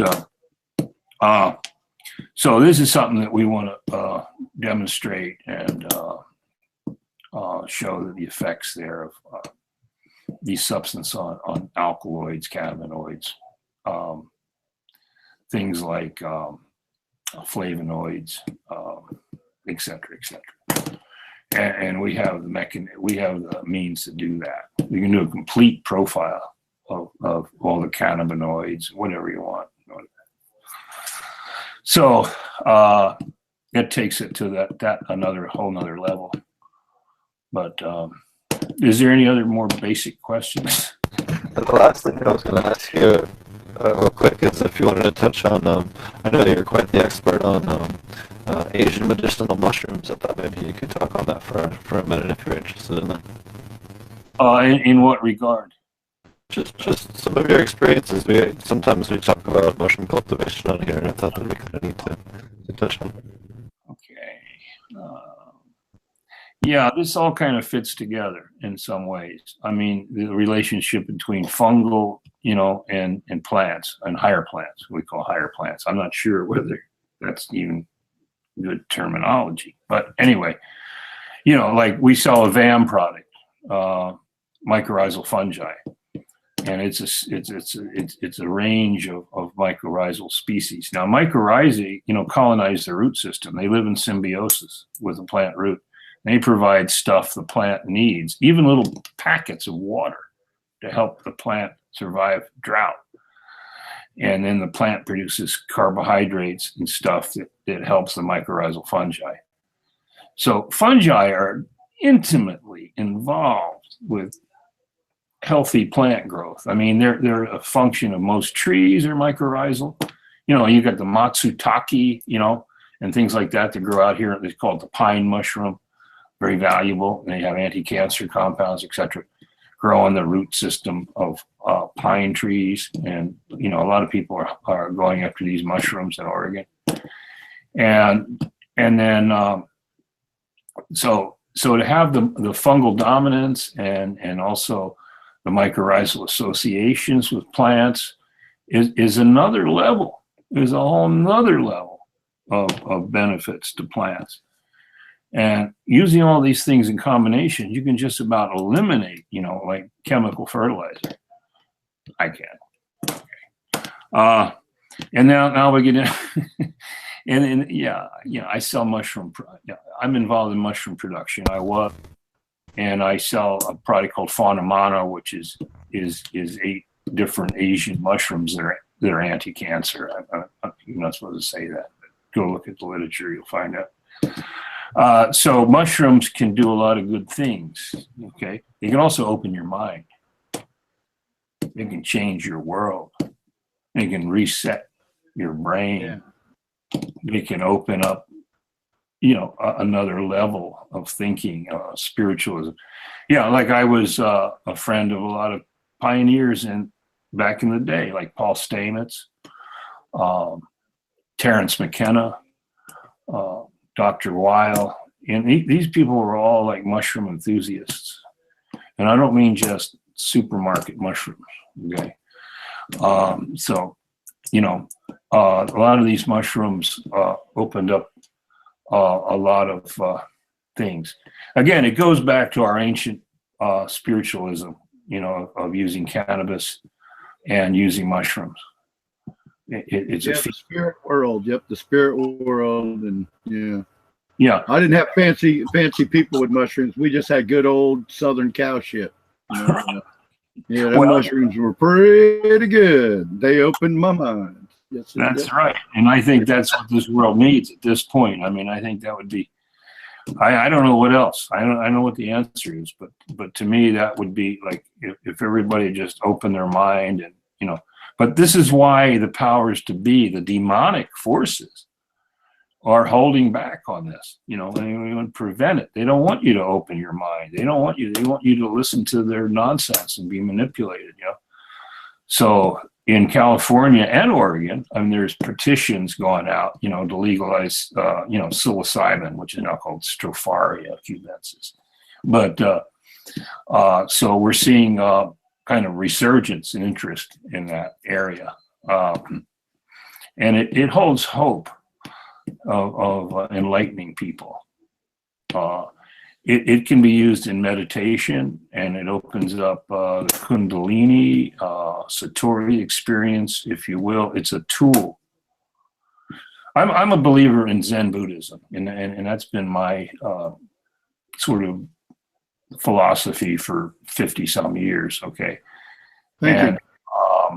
Using some of these substances are really a tool. I mean, you can sit in a cave and meditate for 30 or 40 years, and you might have the enlightenment experience of Satori, which, basically it's the wordless doctrine where all truths are revealed in an instant. Okay. It's hard to even talk about. Okay. Now you can meditate in a cave for 40 years in a Zen monastery, or you can take a jet plane. You can do that faster with certain psychedelics. So, that's one way of looking at it. No, it's better just to meditate for 40 years, and then, maybe it's better to take the express train to that experience. And of course, for centuries and eons, this is what people did, especially in the Western Hemisphere. And again, this is something I've studied and experienced. So, not to mention the neurogenesis effects, About what? Not to mention the neurogenesis effects. Yeah. Oh, yeah. Well, again, yeah. In other words, there's things there that, again, we're not there on the science, but things happen. You can tie into the I'm going to go into all the things that happened to me in Hawaii. Okay, I mean that's a big story. All right, but you can open yourself. You can learn to access the Akashic records. Where all information is stored, like everything's there, right? So you have a question, you can get an answer. Okay. You can get perspective. You can get a different, So this plays a part in, I think, well, like Terence McKenna would say, and some of the people I used to work with, where did these spores come from? Why do they have these substances? So they were given to us to take us to the next level. Matter of fact, it's considered that some of these substances are led to the whole development of civilization and art and science. I think the best things that man does, the good positive things about the human race, is art, music, creativity, creating things, and that can be gardens. That's the positive, good side of the human race, right? Versus the weapons, the warfare, and all that. So, I think the effect of some of these substances and opening our minds or giving us the tools to experience cosmic consciousness or loss of personalization, loss of ego, and then opening us to the bigger picture versus the fear, the aggression, let's say, is produced, ideally, like for instance, alcohol is good for that. And, if you've ever been in a bar fight or if you've ever been in that world, you'll see just the opposite of the world where people take mushrooms. So, I just came up with that idea. But, so yeah, you got to think, in a more holistic way, instead of looking at single factors. Like we're always trying to pull things apart. Say, okay, which part of it's working? Like let's pull humic acid apart, find out like what's the one thing there. Like or we find like a beneficial plant. Well, now we want to extract something from that plant and concentrate it, and that's where the problems begin. If we just utilize it in its complete package, like for instance, coca leaf is a good example. I mean, I've been up in the Andes and Ecuador and Peru and places like that, and I met these people. They were selling all kinds of coca products in Ecuador, and you take coca leaf and coca tea and all that stuff because it helps you survive that altitude, right? And so I told these guys, I said, well, what would happen if, and this was in the capital of Quito in front of the presidential palace. I said, what would happen if you were selling this stuff like you are here in Washington, D.C.? They'd have a SWAT team out here. They'd be all over you, and they'd be dragging you away. And they looked at me and said, no, it's just a medicine. See, he just couldn't believe it, that there's a place in the world where they drag you away and throw you in prison for selling like basic coca products, coca leaf, not cocaine, not an extract. So people have been doing fine with that for centuries and eons. It's our kind of thinking that gets us a holistic approach. So the leaf, we get all these minerals and good things, right? There's one. It's got a lot of good things in it, more than one. And so I think mushrooms and all this help you see things in a more holistic way. And so does ganja to a certain extent. I mean, I think you need ganja on a daily basis, and then periodically you need something else. That's an interesting concept, and I love that you brought up in the Zen Buddha side of it, because that's where I've been leaning the last decade or so. I'd love to talk to you more off, if there's a way I could, I've got your email, if you don't mind me. I'd like to talk to you more on this, aside from the show. Well, here's something important to consider. That our ancestors, and my ancestors, I don't know everybody's ancestors, but people that come from the Scythians, or the most of the people in Northern Europe, the steppes moving into your, utilized cannabis. And they also they found in Scandinavia little Buddha figurines. So these people had traveled to the East. They were exposed to Buddhism, and they also used cannabis, in meditation. Are you sure it wasn't like Genghis Khan came over and brought the Buddhist statues with him? I don't know. I don't think it was Genghis Khan. Okay. Buddha was way before that. It was like 500 BC. Oh, yeah. I realize that. Yeah. But anyway, these people were travelers. They were traders. They were up and down the steppes, and they were exposed to this. And we know for a fact, that they had, in burials, you find little Buddha figurines. and also cannabis seeds and burials and cannabis products, right? So what I'm getting at is Scythian Buddhism. Okay, I started this religion in Hawaii, and I call it the Scythian Buddhist Church. Okay, it's us. It's the Northern European Caucasian race. This was our original religion. Okay, and it was taken away from us. So what state or country has the right to tell us or regulate cannabis use or tax it, make us pay a tax, or regulate it or say we can't use it? There was the religion growing plant. Yeah. Well, also it was part of our religious tradition that was taken away. Now you have the Religious Restoration Act of 1994 that gave American Indians the right to use peyote. Don't some Jamaicans have rights? I mean, it's come and gone. I don't know if it's lore or myth, or Jamaicans consider it a religious thing. Well, Rastafarians. Well, I'm sorry, Rastafarians. Most of the are not like into it. Yeah, most of the country is Seventh-day Adventist, which most people don't know about Jamaica. But Rastafarians, okay, but that's relatively recent. You know, Rastafarianism and using of ganja, because ganja was brought to Jamaica by Indians, people from India. And so, but the Scythians, this goes back like 3,000 to 5,000 years. You know, so our descendants of Northern Europeans and Scandinavians like myself are Irish. I'm part Irish, part Italian, part German, part, Scandinavian, right?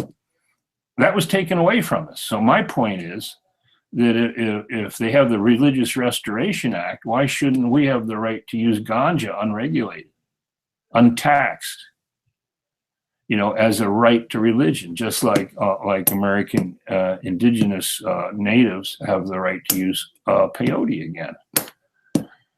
See, so in other words, I believe that this is a valid idea. And actually, I think it's a great, of course, I think it's a great philosophy and way of life. I like it. Nope. And I think the youth should be exposed to that. Oh, yeah.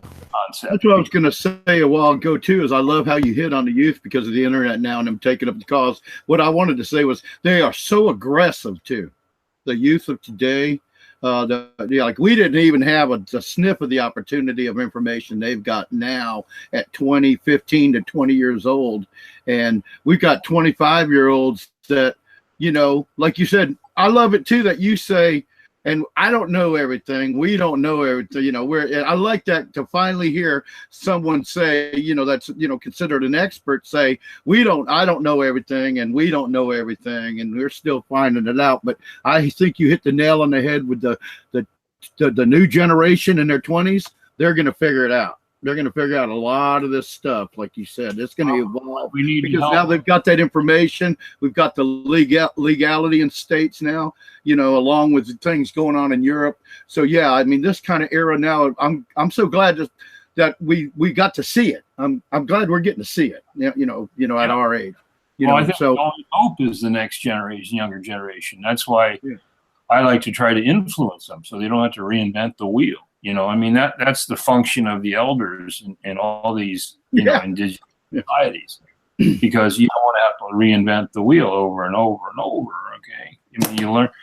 It's the legacy. It's just like the protective substances and humic substances protecting the next generation of plants. So they need some of this stuff needs to be brought out because the message is so much static. There's so much information. There's so much distortion and so many lies and so much, right. That somebody has to step forward and bring out the truth. Awesome. Would you like to tell people how to find you and mention your company again, and we'll let you go? I really appreciate you taking the time to join us and answering our questions. Well, our company it's actually the whole name of the company is Faust Bioagricultural Services, Inc. And then we have BioAg.com. That's our website, BioAg.com. And it's new, I think. I don't know. I think we just rebuilt it. So I can be reached through that website. And on my email is bioag.com, Dr. Faust at bioag.com. But that's all I can do. I try to put it out there. I got no at this point in my life and the kind of experiences I've gone through. I lived in the rainforest in above a sacred temple in Hawaii for 18 years, and things happened to me. Yes, and I had sheep, and I had mushrooms, and I had ganja, and, so I led a different life than most people for a long time, man. I went to the mountain. Okay, I went to the jungle, and that's does a different thing to you, and so you can't really understand why people want to spend their whole life accumulating money and wealth only to die and have the horrible experience at the moment of death of losing all of that. And I had that experience. Actually, I was given that experience of what it feels like to lose everything. And I guarantee you, it's the most horrible thing you're ever going to go through. If you ever have that experience, it's a kind of a mystical experience where you get a taste of that, what that's like. Like if you put all your whole life into accumulating wealth, and then bye-bye, and you want to hold on to it and bring it with you, and it's just the most hideous feeling. It's just indescribable. It's like maybe that's where the idea of hell comes from. But it's that holding on instead of letting go, right? Because everybody's going to have to let go. So that's where I'm coming from now. I just want to share what I know that it can help the next generation, and I don't really care that much about accumulating wealth or making money. So what? It's just something you have to worry about. You need resources to do what I do, but man, we've just got to shift our emphasis. What's going on now is just disgusting. I'm just blown away, to tell you the truth. Everyone wants a piece of the pie, and there's so much disinformation and lying out there and fraud. That's the biggest part of it. And everybody wants to never had anything to do with it. They want to throw a bunch of money at it and find out a way to just rape the consumer, and without any care. And it's nice. It's very nice to hear how much you care about passing all this on. And you've been incredible tonight. I tell you what, I learned a whole bunch of stuff from you that opened up a lot of ideas. Just around my land, I got a couple acres, so I've got some. And I live in a swamp, by the way, the hellhole swamp. So, and I know about your fulvic acid. The Ashley River is brown, like tea. Like we used to go swimming, and when I moved here in '71, I could never figure out why was it like that. It's almost like a copper brown kind of thing. I don't know. Like you said, it's like tea. Yep, and as soon as you said that, I said that explains the Ashley River. We used to jump out of a tree on a rope into the Ashley River, and it was like, sure. It's so basic, it's just so basic, but we've drifted so far afield from being able to really get it. We have to put names and tags on everything and figure everything out, and not just accept the phenomenon, and go with it. Again, it's the whole philosophy. What's our philosophy? It's the Western way of thinking. Here's what I say it is. It's the monetization of everything. Okay, so you go out and you convert everything in the world to money. You dig stuff out of the earth. You grow crops. You enslave people and sell them. Everything. You take a rock, crush it up, sell it as gravel. The whole idea is to monetize everything on earth. Okay? Instead of living a life, and transcending out of the cycle of births and deaths. Because that's the mineral level of consciousness. And that is going to make people return forever, reincarnation in a less favorable source, So it's a tremendously horrible. I don't know where this thing's going. I hate to say where I think it's going. But yeah, let's at least be hopeful that the next generation, with all the information available and everything, somehow, maybe the mushrooms, I don't know, something will The help. lights are going to go out, and then they're going to have to use this natural farming methods to rebuild the country. We'll have some solar power and wind power, but people are going to have to know this because, like you said, the fertilizers, there's not even that much left. I mean, the Chinese and the, in Israel are buying every, well, Israel makes calcinite, as far as chemical fertilizers. We know the Chinese have been buying every bit of it, if you follow it, that they can buy, so that eventually only China will have calcium nitrate when it comes to that. When the lights go out, if you don't know how to grow with fish, or you don't know how to do these organic things, make the ferments and the labs and all, then you're going to be way out of luck. You're going to be out of luck. Well, that's why I've studied all these ancient cultures, because I'm interested in how do they do it without buying anything, without metal tools, without buying fertilizers. Mm-hmm. It seems important to me, but it doesn't seem important to most people. But yeah, it could be real important when the shit hits the fan. Okay, if we even survive it. But maybe I'll be on my land in Belize. So, so if anybody... Well, we know where to find you then. Well, you won't. You won't be able to find it.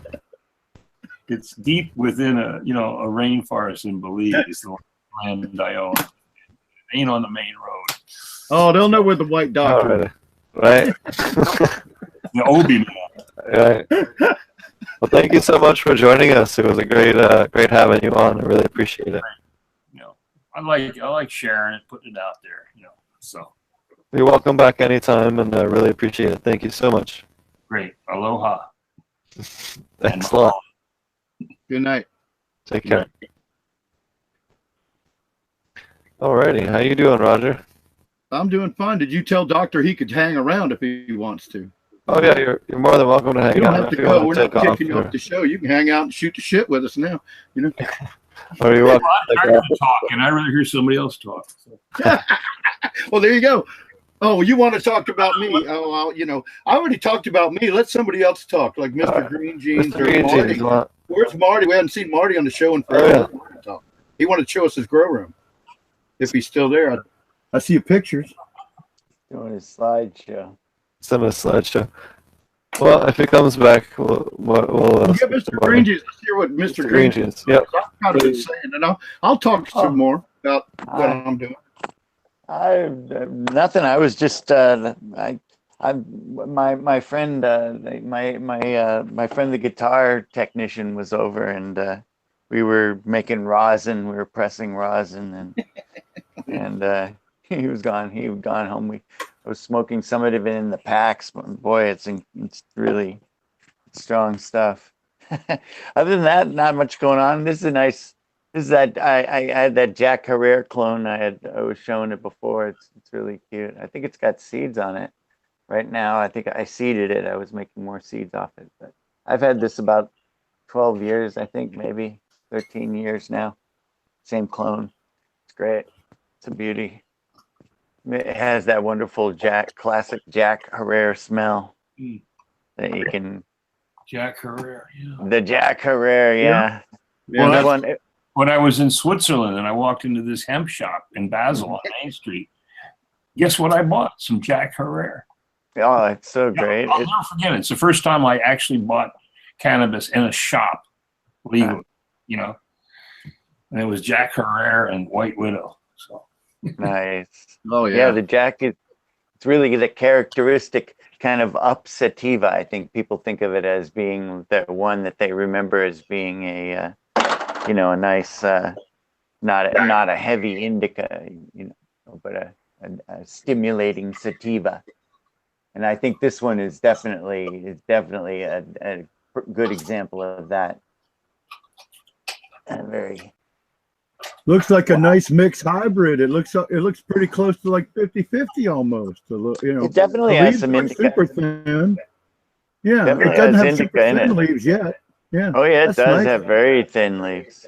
Oh well, okay. They look like they're not. And they're not. Oh, you're looking at the width of the finger, I suppose. But I'm talking about also the thickness.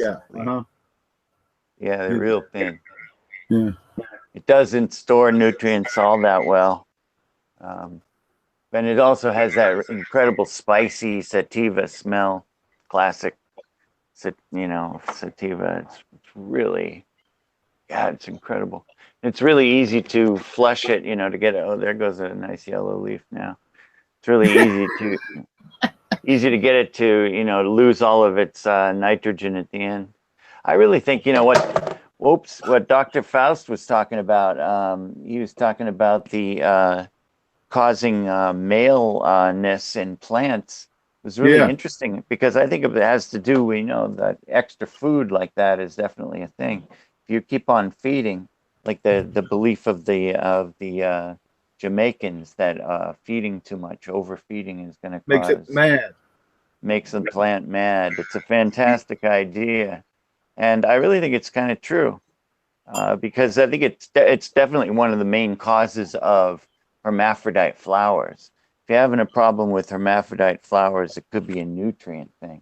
I think is the most likely cause, much more likely than light leaks and things like that. Of course, genetics, you know, is the main thing. If the plant's genetically a hermaphrodite, then there's not much you can do about it. But a lot of plants could be, you know, could be inspired to have hermaphrodite flowers, and I think one of the main causes that's that feeding. It's kind of making the plant angry, as the Jamaicans say. It's really funny. That's that late flowering. The plants are, you know, past peak water use. The plant doesn't really want more nutrients. It really wants to chill out. And Yeah, I thought of you when Dr. Dr. Faust Faust's said that. point was right on about that. I think it's definitely true. I think that plants get pissed off, especially cannabis plants, because they'd rather you know, keep using their stored nutrients, you know, and you know, get use up all that nitrogen in the leaf. Yeah, it shows that the leaf can no longer convert sugars, so it dies off because it's no use to the plant. I wanted to say something to Doug. I thought of you earlier when Dr. Faust was explaining that, going how if Doug was talking right now, he'd go, well, that's what you want. You want to get it, because it's organic, so you don't want to keep feeding it too much. But all you want to do is feed it to the veg to where it grows real good. Then you don't like to feed it at all. Basically, after that, you like you water it. That's how you get that sweetness and all. You know that a lot of people don't understand. You basically, they go, I just can't do it because you keep giving it bloom nutrients and enhancers and stuff, right? And you just give them water. Water. Yeah. Yeah, I thought of you when that was coming up earlier. Well, there was a lot of organic nutrients that went into it last repotting before it flowered. And one thing I really love is kelp meal. I mean, he was talking about kelp. You know, I just use it probably, but I also, of course, use compost from the backyard. You know, and I'm always recycling my soil. So, but I really want to get into trying, you know, some of the fulvic acid and things like that. You know, I think these products, they sound pretty interesting, especially if I can, you know, incorporate in my recycling, because I'm always recycling my mix, you know. So yeah, we both do that. I found I got one. The one I'll just briefly talk on this. I recycled right into my last mix just for the hell of it, because I'm always testing, right? So I know what to tell a new guy. And I just took it basically. Once I harvested them, they went through drying where I could crack the root ball out. And all I did was dig it around and break it up a little bit, stick the new clones in there. And they are, and here's a key for you. You don't have to give them a lot of nutrients at that point, unless you're doing like Doug, where you watered. But I was doing the powdered nutrients, which are salts, and from over in Europe, and they you know, there was enough, because like I just said, I was doing the bloom nutrients, but it is so interesting but see, I've got an idea now. I really want to try to still do the beginning like that. Then I want to do the ferments. You know, I want to drop off. I'm going to keep using the, you know, I'm going to try to continue my trials with the because I'm basically doing trials right now, which is why I can't really change a lot of what I'm doing. But I want to try the fish water. Like I see, you know, we talk about this all the time, but I love your story about you just had a pond outside, you know, and so, you know, it always worked because there was a culture there. So you had the biology and microbes and stuff in there that allowed it all to work. It's really a pond. It originally started as one, but it became a really deep, heavy, thick biofilter because I kept on filling in with more and more gravel until it was just almost completely filled. But anyway, I think also because I use a lot of things that could probably be considered batteries in the soil. Who was the guy that was there? Somebody else used that term who was on one of our guests. Things like the charcoal and the fired clay, stuff like kitty litter or hydroton or any of that kind of Expanded clay. hydroton. Yeah, It's expanded clay, and there's different brands. All those things, I think they store organic nutrients and stuff like that, and they promote all these mycorrhizal fungi and the growth of all these kinds of things. And I think that really helps to be able to continue to feed a plant into flowering like I'm doing that's pretty root bound, you know what I mean? And people looking at the small pot, the small container and going, Jesus, how can that? I think it's cool as shit. We all think it's cool as shit. Like Starbucks, your quart-sized Starbucks container. Why do you got gigantic buds? Whoops, sorry about that. And then I think one of the main things about that is that because my soil mix is storing a lot of nutrients because of those because of the things like clay and charcoal, crushed charcoal. And I was getting into pre-charging that charcoal in the back with the biofilter, which of course I got the idea because of raising fish for so many years. Because you're talking about biochar when you say the charcoal, isn't that what you're using, biochar? No, I'm actually just using regular, nice quality hardwood charcoal like you would buy for. With no lighter fluid in it. No. You're right. I know. I'm just saying for some idiot out there. Sorry. Yeah, no, you got to be careful. Yeah, I know it's no. Okay, the nice wooden charcoal. Yeah, and you can crunch it up. You can crush it up really fine. You've even tried using a lot. It doesn't even seem like plants mind it. You got to be really careful to get it completely wet because it's very dry if you use it straight up. But I was also pre-charging it. I think you might be able to pre-charge it in regular compost tea, but I have not tried that yet. But I have tried pre-charging it in my biofilter, and I was throwing stuff like chicken manure and uncomposted kitchen waste and stuff like that in there, and it starts out, of course, making that into something like an ammonia. Of course, the chicken manure is immediately going to raise the ammonia level, but the biofilter is real deep and pretty well established.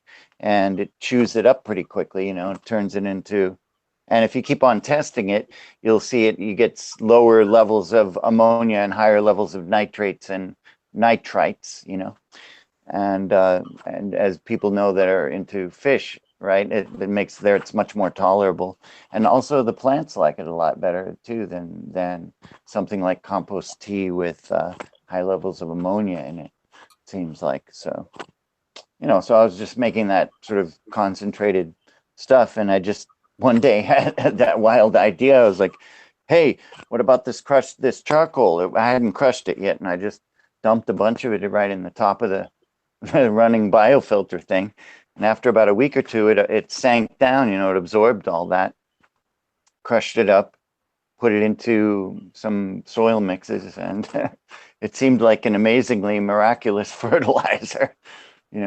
Basically, I guess pre-charged charcoal or activated charcoal, huh? It's funny. Activated charcoal is actually deactivated charcoal, right? Should be called deactivated charcoal. And the stuff that I made in the backyard should be called activated charcoal. The best biochar I've found is the rice husk biochar because it does add a lot of silica. And I should try that. I should see what happens if I just dump that into the biofilter. I'm gonna get it going. It's right now. It's kind of running slow. It's too shallow to even suck up some. I have to clean it out and sort of recharge it up again and get the air Just It doesn't remember, use.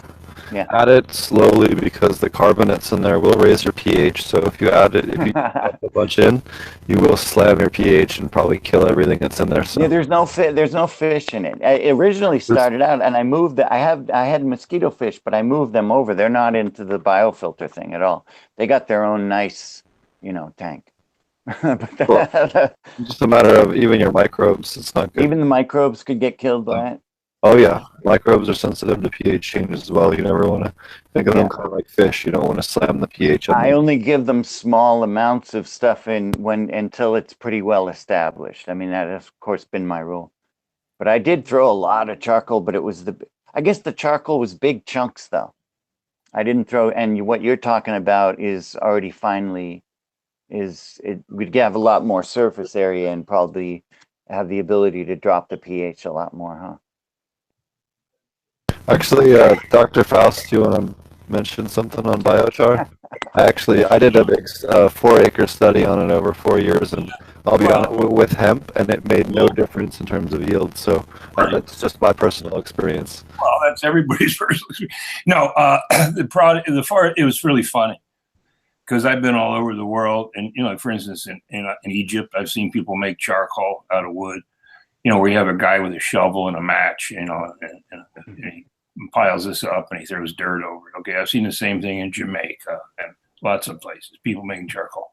So I went to this biochar conference at Oregon State University. It's like, oh, wow, you have free lunch and all these experts and stuff, giving speeches. And, and I get up and I ask a question. I said, isn't biochar the same as charcoal that they make in third world countries? It with is. a match and a shovel?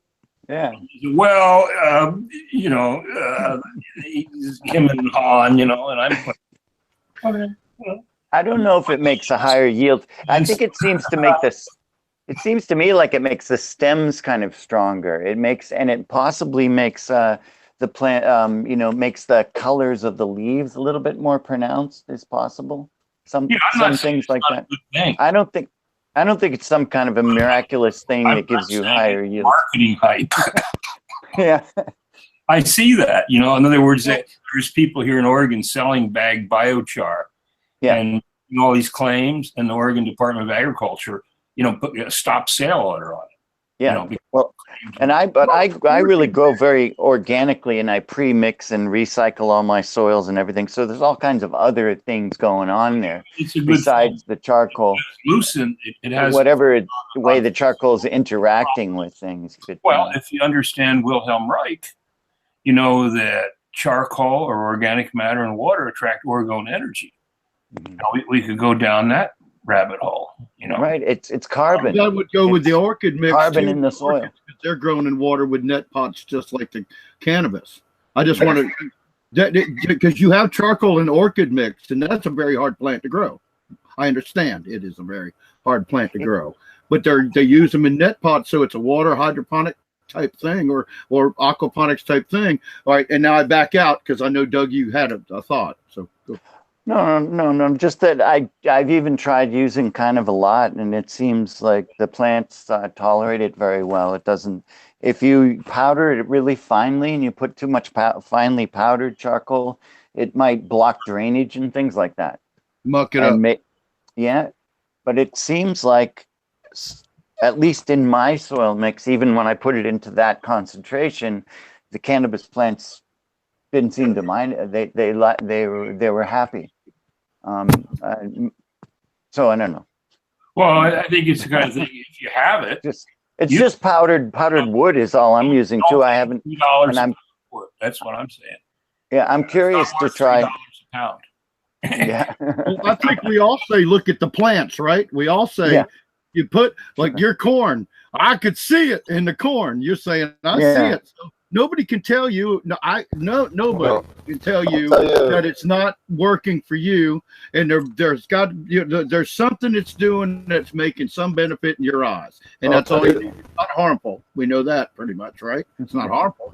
So I'll tell you this: I did a 4-acre in Colorado. We did 4 acres of hemp, field hemp, and in each one we did a half-acre of 1% biochar, half acre of loaded biochar for bloom, and then a half acre of control, a half acre at 3%, half acre control, half acre at 5%, half acre control, and then a full acre of a control. At the end of that experiment, there was zero difference in harvest weight and zero difference in yield in all 4 years that they ran the tests. And there was the only thing that it grew better was the weeds. There was more weeds in the areas that had the 1, the 3, and 5%. That was it. That doesn't Well, surprise me. the weeds choked out the aggressive growth of the weeds, helped to choke out some of the roots of the cannabis plants or whatever you were doing the experiment with, and that could be like that's an excuse, but or that's an argument. But you'd also have the argument that the plants around it had beneficial mycorrhizal networks that would help them grow better, but at the end of the day, it didn't help them yield any different than the plants next to them. So. But I think I've noticed no difference. No difference in yield in cannabis plants, I don't think. Other stuff, maybe other effects, but not in yield. Now, if you had a super clay-like soil or something that you needed the water retention for, I absolutely think it would help you a lot. If you had a really sandy soil and had no water retention, I think absolutely it would be something that would benefit you. But if you don't have those two things, I don't know if that's a good point. My soil mix was probably already good in other ways, and it didn't really need the benefit of the charcoal. But it could, you know, that's I had a feeling about that. That's probably you probably nailed it right there. If it is, are you talking about using this charcoal in your small pots? Because I got an idea again. Well, because you just said water retention, right? And you're talking about you got the small pots, right? And you know, I don't have a problem with the root bound issue because you're providing nutrients or you're providing whatever it needs that plant to do, and you're seeing a good result. But if water retention, if it's good in clay for water retention, and you're in a little tiny pot like that, having the charcoal in there might be good to keep the soil from drying out too fast, and maybe that's why you're seeing I use really deep runoff trays. Usually, by the time a plant is flowering, it's literally in a runoff bowl. I put a deep plastic bowl underneath it, allows it to sit in its own. It's basically half hydroponic, and then the mix is fairly drain. It's got a lot of drainage stuff. Leach back up, right? Leach back up. Is that what you're saying? Yeah. And it'll just suck its water back up. Yeah, that's what I'm doing now. It's very important because plants. Because cannabis plants use a lot of water, and a lot of times when people grow in containers is the reason why people think that hydroponics yields so much more than container plants, is because a lot of times with containers people aren't meeting the water needs of the plant. Right. Good point. Especially after a week or two of growth. The plant's already just taken over to whatever size pot. It's already doubled or tripled in size. Whatever container it was in, it's already root bound.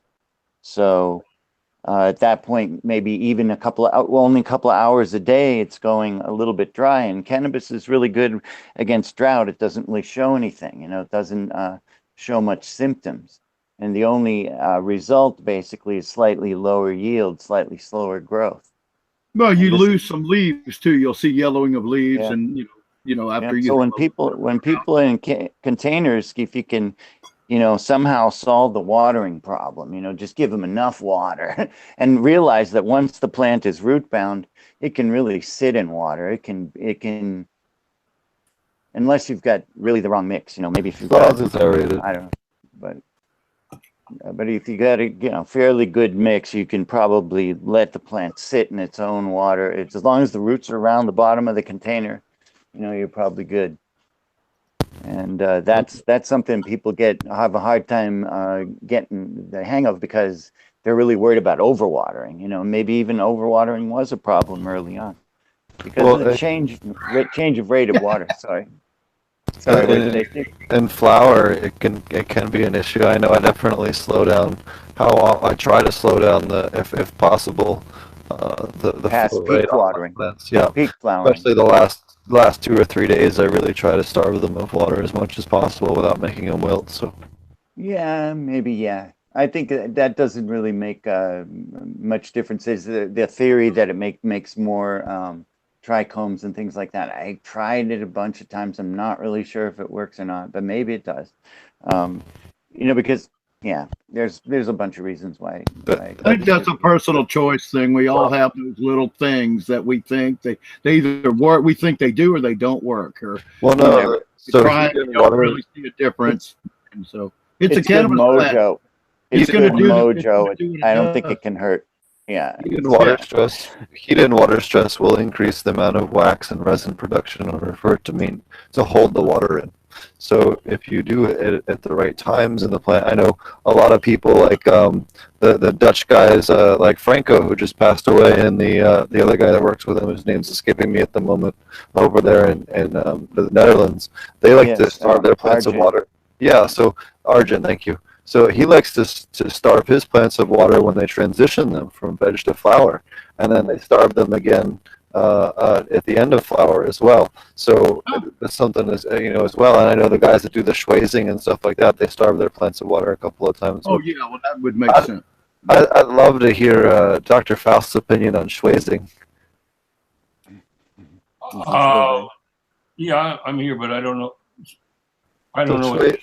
Schwazing is when they defoliate the plants almost completely when they switch them from veg to flower. Except for all the top colas, basically. Yep.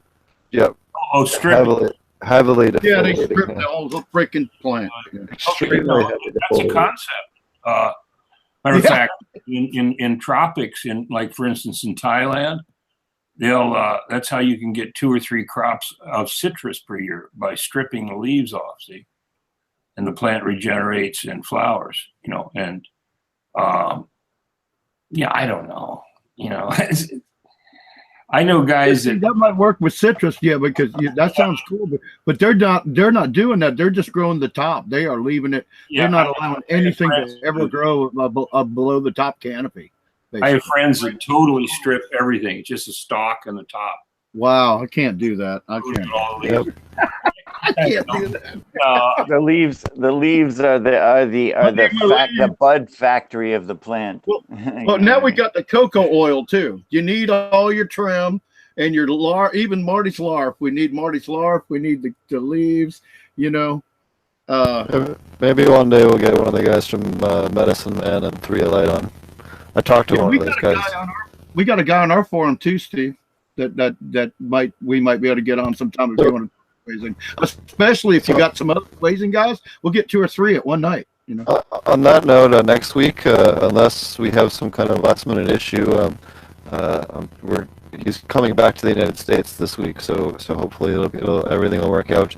We're going to have Dr. James Ricosi, one of the only 2 people on the earth that have a doctorate in aquaponics. He's one of the guys that helped. He's literally the grandfather of aquaponics. He's the guy that founded it at University of Virgin Islands. He's the guy that's been doing it pretty much longer than anyone else alive. So it'd be really cool to have him on the show next week and get to, talk to him and pick his brain and, learn from him and get his wisdom. And then why don't you tell them about the person that you're helping us get on there? Hopefully. And I'm private messaging me. He said today he's just like, well, you're gonna have to explain to me how to connect and all this stuff. So I guess he's considering coming on. Gypsy Nirvana, holy moly! Really? And and he has very little. Even you can't even find videos of him on YouTube or anything like that. This is going to be basically his coming out, in public. He's been, a mythical figure living in England for the last and selling seeds for at least 20 years. I'm going to have to do some more.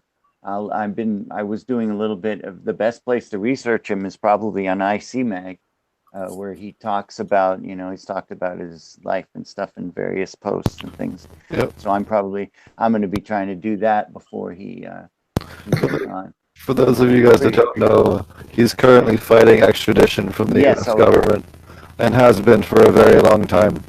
Yes. He was From in where? jail. Are you breaking up, Steve? I'm sorry. If you could change your connection. Yeah, you got that funky microphone again.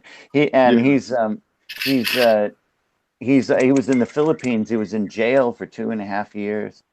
and it's really cool. I'm excited to talk to him. He's only a few years younger than me, and he's got also a Filipino wife and a Filipino family, and that's really cool. So we have some things in common. Of course, I've chatted with him, small conversations online. Recently, even I guess we were both in a discussion on ethics of breeding and stuff. That's pretty cool on ICMag. It's going down right now. Oh wow, yeah. Breeding ethics, yeah, it's really neat. And Yeah, that's a big argument. That's a big argument. right. Well, big can of worms, and I can't get into it because my battery's gonna die right now. But yeah, that would be fantastic if Gypsy and also my wife and everybody is texting me. You got to get the hell out of here. That'd be really fantastic if I can get Gypsy on. Oh, I hope so much. Yeah, that would make me. That would make me. Then you guys would be like, Mr. Green Jeans, you're so cool. We already think pretty fucking cool. I have some other cool guests on. I've been in contact with a couple of other cool people, plus still working on a date to get Jorge Cervantes on. I've been playing tag with him about once a month via email to get him on and do an episode with him, as well as Marcus from Past Church. So we're still going to get him on. We're still on email. Dr. Faust was incredible. Oh yeah, absolutely. Dr. Faust is so good, and it's so great to learn all about this Mick and Fulvic. Epic. This was an epic show. Absolutely. Fantastic. Thank you so much, Dr. Faust. Yes. We also have Dr. Susan Wright Evans is going to be coming on the show to talk to us about beneficial insects.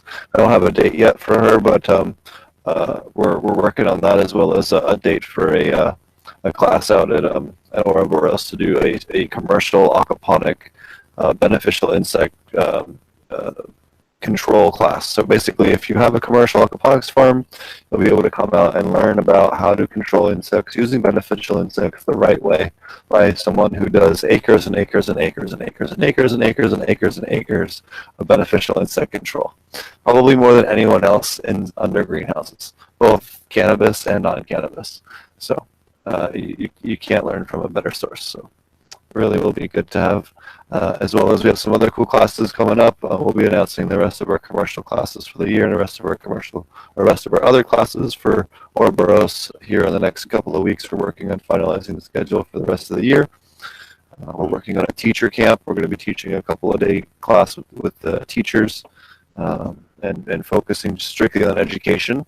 So if you're an educator, if you're a volunteer, you do events and things like that, this will be a whole thing like that, a whole set of classes, not set of classes, but a whole class and a set of days that's dedicated strictly to that kind of teaching. So that'll be really cool. And what else do we have going on? Things are coming along with the company. Yeah, I don't really have any updates that I can talk about right now, other than things are going well. And I think what else? Good news. There was something else. Oh, yes. Be sure to check out the Dude Grows Cup if you're in Denver next week, or not next week, on the 14th of April. The Cultivated Synergy in Denver. They are holding the Dude Grows Cup. Be sure to check out their website in order to get an invite. They have to send you an invite so that you can get your ticket. So if you are, be sure to check them out. Those guys are great. They put out a ton of education just like we do. Please come out and support them if you're in the area. I'll be there. A bunch of other guys will be there. And it will be a great way to meet a lot of other great growers. I know that I think Friday night they're doing a growers roundtable from the Cultivated Synergy the night before, something like that. I think I heard. Don't quote me on that, but that's what I've heard. So we'll see. And yeah, so if you're out there, definitely let us know, and we'll hang out, and we'll have a good time. Sounds awesome. I got to get out of here. I've got to go get in contact with the family. Thanks a lot, you guys. Cheers. Why don't you tell people how to find you, Mr. Green Jeans? On greenjeansgarden.com. Yeah. All right. I got my own website now. You can find me. I'm there. Hey, And, did you see my mandolin a while ago? No. Also on Reddit, you can get me on the subreddit Green Jeans or on ICMag now. I'm pretty I'm up there. We can talk about breeding ethics. Yes, the ethics of breeding. Should you do it? I think so. Yes, you should. Haha. Breeding is always a good thing.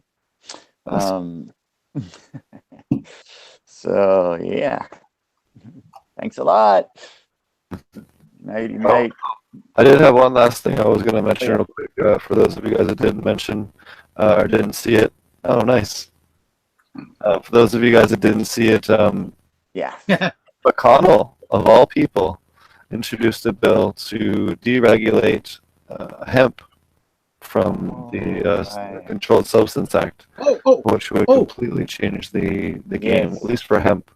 Which is South Carolina, they just introduced the bill last week. South Carolina finally got off, but now it's only they only say it's for epileptic, and the guy came right out on the news and said, well, it ain't gonna be for recreational pot smokers and everything, but they are starting.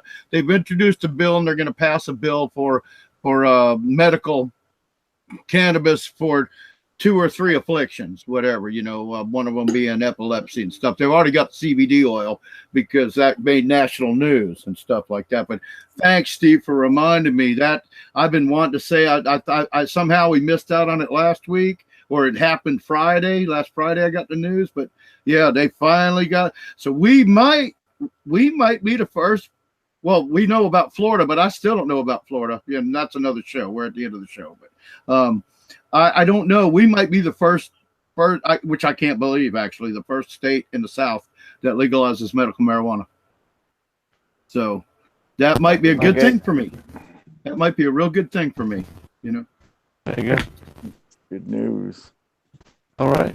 And everyone can check me out at Potent Ponics on YouTube, Potent Ponics on SoundCloud. I'm still working to fix the podcast. I have a friend of mine that's actually trying to help me figure out why it's not uploading to the podcast over at iTunes and everything like that. I have everything else set up.